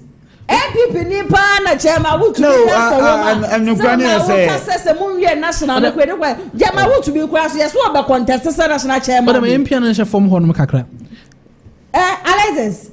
Want to be serious who are national? National man. Oba national chairman and not the but Jelima want to be hey, some Alexis say Jelima, how can he contest? No, how can he contest? Tell me. They say we ex-convict. Ghana no in our records no. Ex-convict, when is out na private radio krakasa. TV krakasa. But say at least it was political prison. Madam. Yes, okay, provided. Never provided. And that John Mahama say, you know, acquitted and discharged. Ye ni every so. On one gazonia the piece of by TV can contest. There were one person say more than say to be they should tickle themselves and laugh. Amu no amu no mansre. I didn't know also they see their social media and kasa. The lawyers working on do they know how they are going through those things? The plea bargain and other cases now come for and sign. Nice, I wish I want to me to me a debate. No, me, I'm not scared a number of years already. But the spokesperson and Kono, I'm not going to papa na daho. They're not doing him any good. They appear could be a part. And you be about social media and answer. Obi interview I want to talk about. Yeah. I am Rasem yet in Nimra. And you don't come sit here talk as if say a quarter of an scene on nature than you. Nipa I say or to prison forms man wangaza. Nipi nangaza. Aye. I say forms man to contest for national. Now on Nabi Nipaza. Elite party no. Prempe college ni no who ni certificate ni match than you groma. NC. Hey. To be here, I shan't regional chairman, Krana Mompel. But now, the regional chairman. You couldn't convey a single regional meeting, executive meeting. Want to be a regional chairman for 2 terms, not even a single meeting. By the end of the day, no. The PA for Andy and Famuna. When the regional executive, the original organizer, now the moon organizing programs. And the number like any more Santiman. Then Santiman Cocano, go for any Abraham, go for a bussy. I don't know in Yaji, we are okay now. The region is come, and I cook about then away. Coca, you will see and start a class of no so. Share or class will be every single morning. Every Sunday, be or call qua. A top on the coffee. Because you come home before 2016, we need a few. Share by 2 men and the data force. Data force. I could sit at a point told Chamaun to me, say, Maza, young folk boys will Munkabuchi. Amuna boy Amayaba party. Let's give them visa to travel outside. You when they say our boys need mama NDC. Yeah. They are working for NDC now. NDC. But it's like their party no loyalty no. They say no gradually be back. Because 2016 to 2024 no for year juma. Na do na nkasa ne year juma ba nimpa ba ko mienu bi di ne din. Na amana nko yi amano. Na juma be na do anye covid e ka roads and na do year no kromo roads. But say yes communicator sika kwa na akodi obi onu hijack. Me da ko bo hundelu. MPP nsambo. No obi a to me dance we ma wonu to me e release funds say mo fan kotwa banfentia koka dia. Ni abodi atoso. Na koka no ono me say we mini kwa na yankopon ni wo. Asofo na we ti omo no. We mini kwa yankopon ni wo. Now I was privy to as only you are me kobi. Me on the team so I'm part of the Koka team. Koka team was to be. Koka every Sunday near the atoso team we mo kwa na mo kwa. Na I calculate the number of people record. Fuel and all record. Buses or record. Or kwa pick up na no magwechi. Yakoba bia o se be di oni fie. Virtually every Sunday. So I need 6 months I can send wabo. Me so we na yankopon ni wo. Na so no ko ni no se Koka me se we wini abana. Na me hu se yankopon na eso no me kran ka me nkwa so bio. No, because every single Sunday one okwa sorry we oni asofo ne kase wi ase monji we bomu ade no de amwo aside the collection members edi na chi beto asatima ko kaye damage control ni na ma MPP Ashanti region ogusu kwa ye owie yo se owini ye ya wa visit council of patrons one wani enkokrafo no founding fathers. That tells you it's a reconciliation or ever. Among lose election aspirants, you met them yesterday. Yeah. Obi on you, or seven about to come about, but I see he wants unity. My chum said they all have the potential. They should all come on board. Now, as a tobacco can hear a Kokofu. When they lose your Kokofu, they lose one and goes over Sani uncle. So can humility. That tells you the leader we have now. Humility or sad donipa or say anya feni ebe we tell ye boma ba ye mi say to metechi in terms of no aboken on be kone ho watch this but for sec yes say honorable can amuchi ni say MP before so say wo mo ko ho ni ko ke ko ho no ma na just the base for mo ji na ya be twede o muntimi ntwe no twede o muntimi ntwe no all those say make us ye nyina if ho no na ba na mum twede o muntimi ntwe no but asamba kwa be kan say Koka de na oyobia even ni picture cry bo hokro hu se man na obawe ni hwe margin no nipa ni gina kana say wa na nipa no so wo me kan say wo gina bono say what I say me nim the reason why ntia yewra kokofu oba so oba be contest because wo me kra me ten form say or pe kana say running mate. Running mate. Secretary. Many ba me ho so an we twesi na say what? Nti unim na me nhunu nipa na o contest because no so o contest o me na me nhunu. Nti on first time me nhunu say o ye indecisive and ye no kre. First time nhunu say Koka. That was na me sika me ko oboase. Me nhunu na person no ade am fa yi. Indeed no kre. All those me butu bantuma but I'm faye because Koka no cream enemy so you say nen kwa san ko bia contest Koka kra wa and yeah uni mentwa no untumi asem obai Wode check it. Ebra na wontumi enyankwa onyankwo onkwotwera ban kukum no. Na nneema tesɛn wɔ party no mu. Na nneema yɛ hatuotu we kubo we na we abo we na wode hwɛ mra oda kan sɛ oda nsa wɔ mu na wɔgye na home no. Ɔresi abɛbɔ.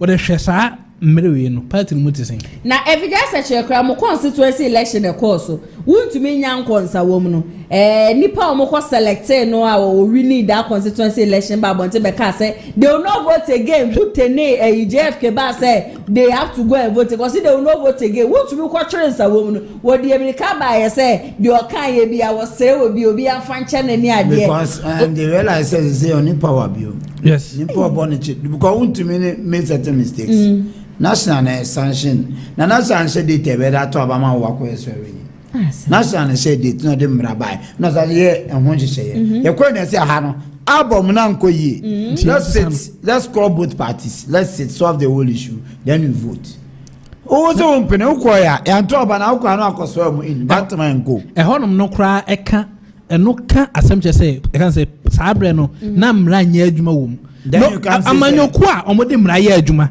na wo timi tena wo region eka say obi mu akwakoto aba ya omo akwakoto aba oba ntema omode e kan say sobolo box sobolo ade edi sobolo gumu yi a yetonton abontin enu bi e de nurse fo anakọ hospital mu a enema e di twa obi ni obi ntamu a say ye nipa no ho adwuma na wotimi de saa enema ne bi even e kan say krata na ye tim aba no kra wo so kra no enye registered na etim de akwakoto aba na wo nso uye panyina wo tifie no ne wo tifie no na wo timi atena ase agye atum se ai eye nokre se we mu ato na we mu anwini dia nokre na se wo panyin no na wo ye simple panyin no na wo ye simple panyin because adenti ankura mienu wo fie akokontokwa na wo ba ya wanya botra ntiemu ba ko fu se wo do no ntinu na wo ba wo ma won saso na ba ko pa nti wontumi koye mame nkai wo 2020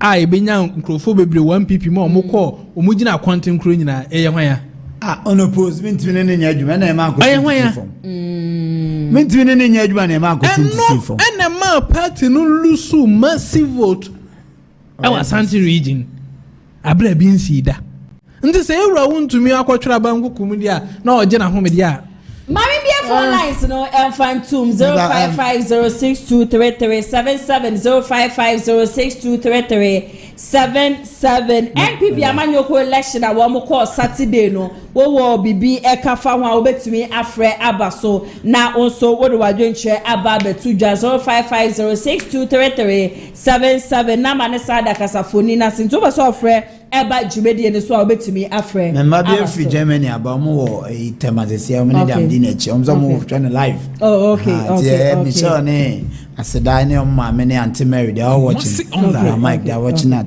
dance on my live yeah but yensha Poyando lose election na me die me de pass Poyando because enya me de say ne energy wa say no because the way no dey e kan say communicate adwuma na ekọ no na ye ayo ye kan say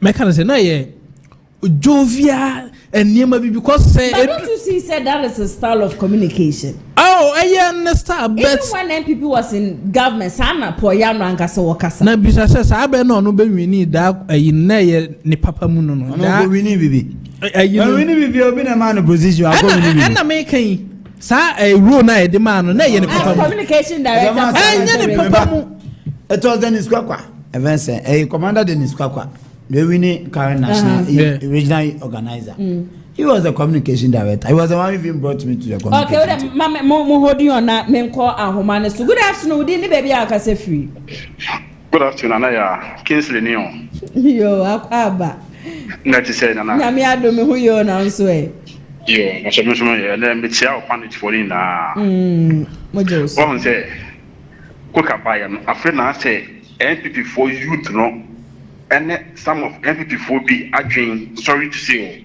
adwin bi ebe fie NPP nko the whole Ghana referendum na omonka se Bawumia omunhia no na ye na yan to be NPP for nko na Ghana NPP for enko the whole Ghana referendum wa onya Bawumia wa wunya no nanka yen hwe yen no ne kofa KennedyAgyapong MPP saa de akoma no still na beda wo MPP but ne bra let's so pese NDP win power sisi ana isi ano ye to aba ni wie no mo ko ye Flagbearer no isa ya dwan kodi the base ene KennedyAgyapong chi wo nti ye hardly say me papa me nchen ene bedin komo se no ko mama NDP ama convince me ama beto bitemu never and ever you cannot convince me to go and vote for MPP with Bawumia. Never. Let us men am come through. Ya ni adrio. Ya nko school and road to them go school no. Ya no timba power. Mo fa je say yan kwasa ko pa mo. Fetika no omo cha wo ho na ya on say a day before election no. Ma te so ka cha ana ko fi wini. Aye. Na information bi a on e pa so say skege fi enkan e pa no from Bawumia. Ene sa wo ne no. Sa o ne no. Ne or the same FIFAEkuntokwa no. Wouldn't say our hen no. So over mena, oh hen, so mena. I didn't know ne. MPP man and I'm council of state no. Want to start election no. One fast uncle for no emphasis our man no. Been pay. But MPP before we did before the work of a man, Eddie Face FIFA. I want to go FIFA. Say any form is no create, no own pen no pray. You talk about first one, war against being paid. Now we did. Oh, Ben so very winning. And this is for being penko for buy no. So now on go for one for month face being paid. How we end this in because who slow and this is for boys no. And I'm saying MPP but mama and kwasa for back up binti. You see MPP. Now let's say I can't say MPP. Say MPP metro men no. Me say, I'm sure mama mo fa bi mo police so that any other services no. One few or more. MPP for ya communicators. Extra more phone. Oh, my God, say, don't go to a man. Not Bawumia way. Bawumia no way. If you KennedyAgyapong and no back as I say, it's Remo. I am one into the Remo. I'm on some phone and after the most in America. Now, me for the movie and a good photo. Or for the in now, no matter where being Jamaica fool. Mama, I'm a fool. But remember, I the bank. How was the last time I remember to about my MPP? Me talk 204. Kufo 204 na metwaba Kufo win 2000 ma me krom but no dey etiche Kufo win the first time 2000 ma me no dey etiche please Bawumia ana so Bawumia so sa me nka no kre ten men sa mo mpe no kre ana mo chemen sa mo mpe no kre before mpe no kre let's just yakoma no I fada for I see that policy second dia ma we the base second in the base kwa na e wa tabako okay that's yeah but then I said the number nyanti ana me ka say ko win Yate. Jabro. Yate. And the packet to be as candidate, some could choose for Yana for Yampe. And I'm going to better press a day.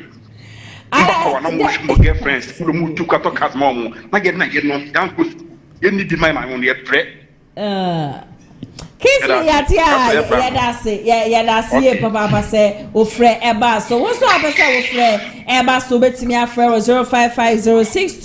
0550623377 what's up say ofre eba so no obetimi aba so Alexis na okay poyando asem poyando de I think before Kwakwa ebe come ampon he was appointed the communication director abra penny kwesiche so the juma to sense wa penny ma press no na chama want to me with the region say omo appointed commander Dennis Kwakwa nti I think no buy no in fact he really did well me I never knew you could communicate until one day not UTV Kwakwa I was shocked and no more kind the way he spoke in fact I realized no that man is too serious so at the point about me campaign about he was the MC. You realize talking was baby, how to talk maturely, how to lay policies down, church and say Dennis Kwakwa was too serious.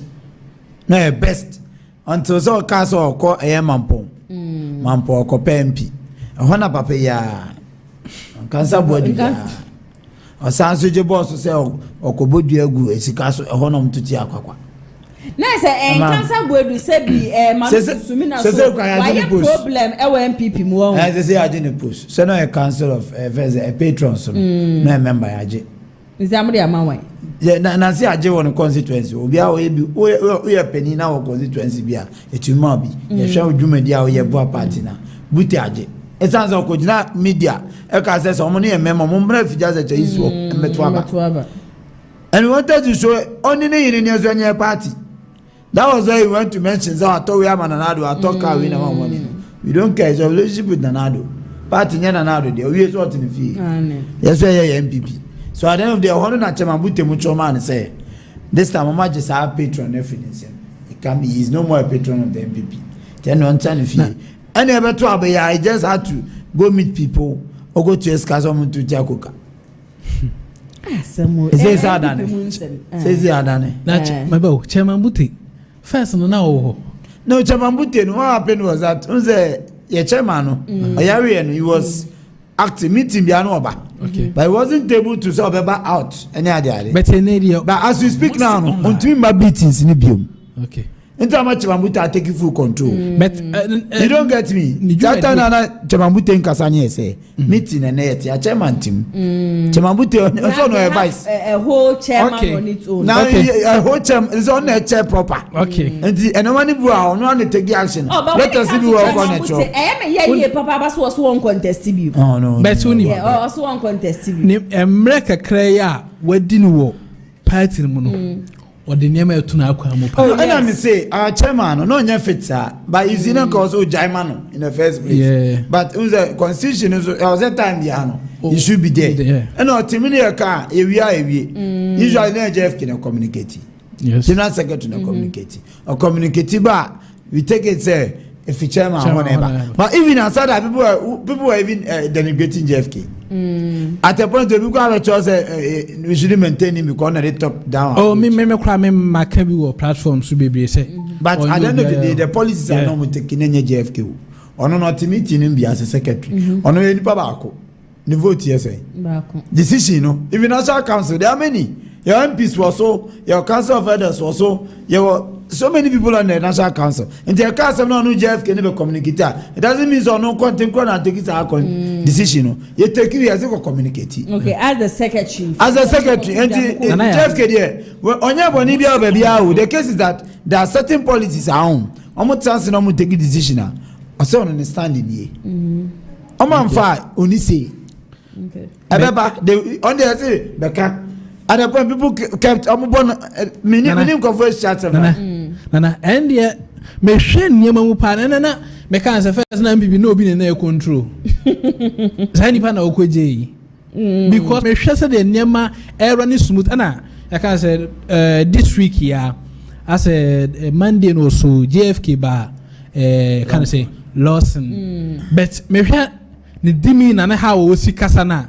I think the nani power now could be a fair number. I'm sure where it started. It started from when we did amendments in the constitution. Okay. Because before the election, when I say party, no, the leader in Nama Flagbearer, and how to deal Flagbearer didn't do as good as a party. Yes. Because and the money be as a flag bearer for the new patriotic party. Because he was the leader of the party. There are certain decisions to be. No, I'm talking from the party level. He's in government. No, I'm not even. I'm talking about the in the party. Imagine, sir, Adema Alan Freeman. Sir, special voting was it necessary? No. But even quiet, I said, all regions. But Flagbearer one because he's the leader of the party. And I said, and to this side, and cry. So I'm crying at issues by Alan Freeman. Yeah, me too. I said you can't free, and then this. But I allow me to ni baby. Okay, assume beba. But a one who's a no. Say I change new constitution. No, leader of the party, I am party chairman. The party will continue to suffer. You change it free honor. I be a chairman. Is a chairman in your booty in act. And booty to is making sure the JFK. You very simple. Very simple. Because chairman and home farm. Oh, there no make. But booty no say no. Or make sure that be better than Akwem. You say your car election see. My man is anxious. Say start this time. Say 8 times. Unlike those days, it will be election every 4 or 5 p.m. 5 p.m. Nothing a bullion van the room. I be cheska. Atibira. This time say allow 3 p.m. Yapong. Who's gonna be at home before election never started. Because anytime I do 3, 4, 5 p.m. Then you later come tell us, say, Afenyo be this car, babeche, abebu diabe meska, say, Juina Kotomawi. There be said you more this time. We are looking at people who can really work in the party. We are not looking at so be a chase cantino, Kotomano. Now, party is as a any mom there. No, done a lot of for the first time, I'm going for this girl to ATM for the first time. Obia this car. Now, go saying. And I'm winning. Still, you are trying. That house is Ashanti regional. We want changes. First time Lusinia or Musico Mutia MP. Anne. Nanka, a day before the election. I can send me Charles JFK. Onyam from Sobiao. He was one of the brain behind that thing. Yeah. He was the one who told delegates, Massa. And this is for NTU. Enyamu na mbajiska makoka. Yes. Mahama tueska enteni baby out. So at the end of the day, you should keep quiet as party people. That's why. This time, I think Zika said the previous ones. Yeah, I wonder why, because previous ones they were paying huge money. But this time, people decided not to pay much. Zika no come and because previous ones we charge one delegate 1,000, 10,000. But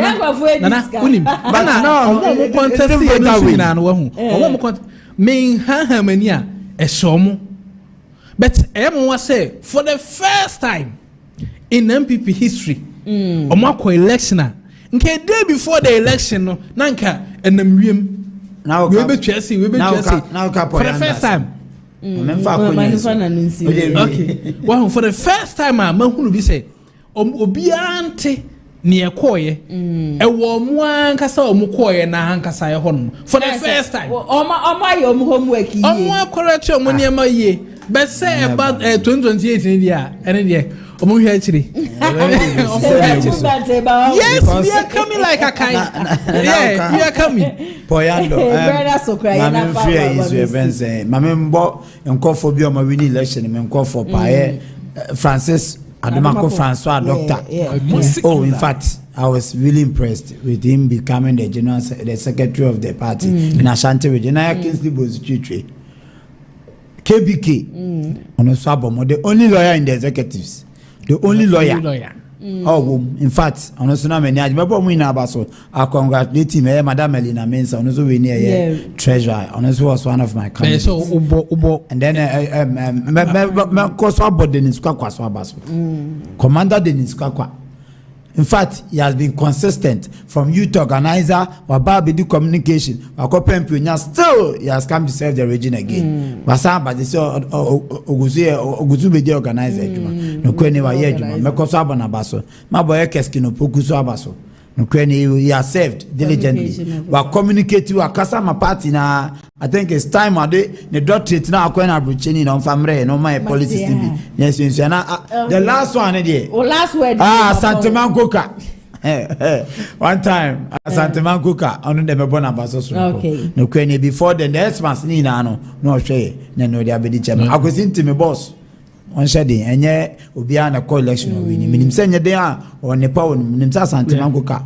I'm besting me over Bonabas of a man baby. I'm an ultimate Diduma, I'm a party. No. I mean, Kakrabi, you were a Quasinti. Nijuma Diana no dear say or Bashi MPP or Bashi MP or Bashi Wuntumino.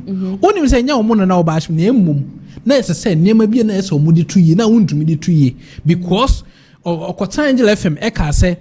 To me promise MPP for so ba obesi party office wo head amomo no or kase adensi o mode ayinima on wa onyeye ene nyema bia na ni da ye o party na na o ka ho asem nti se na osi kasa osika na nsem ne de no kra ni na me hunu fonso obi o ho because obi a ope onabo ken asem bia no wo da heart no wo mu se sa adwumadi na ekoso a no kra nyame na obi ekwase abo ye ya so what is nti obi ebu obi kwase I hope say obeka ho asem nti wo omo we ne nyina say me kan na chairman abufa dwanto abrekum Chelsea the bankroller mechia no pa onyi ni tu wa bo adwuma indeed.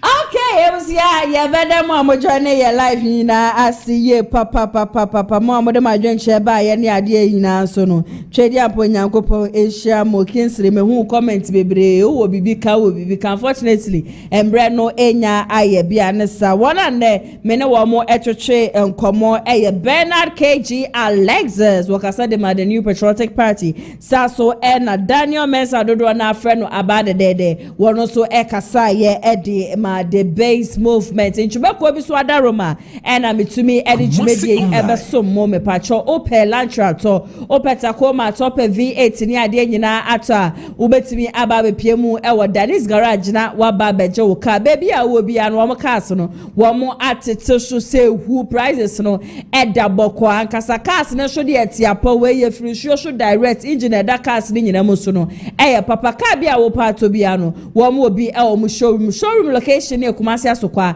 wo mo ni TI Amas na edi inhweni Mondays akosi Saturdays na no ade a showroom no wo bie ede ato honom dia mo obi biara betumi a walk in 0550623377 and number obetumi Fred Danis garage in penny for edi so police bound for so asaba se ajase na metumi any shoulder jumedie no aba be show mo won show usisi ya wo kotodwe wa aposo mo amosa sabro show e sha se atuto ya weda mu onyu de bia na aba obeda obebo nsa no ansa no watumi ada ane wona te kakra na wo complain ye me na ye me yo me joint ye me ya ko pharmaceutical shop na se chemi shop bia ko na kwaje o police bound ne pharmacy o kama na pensiri nyina no entumi entitum free owudie mu enkomo amopa ne dudu etu so mo nkopie mu Missy Herbal Center mrom Kumasi enkwache mo de 0244582993 ene number obetimi afra wo mo so ede si so mamida production team ne nyina se nsem ahodra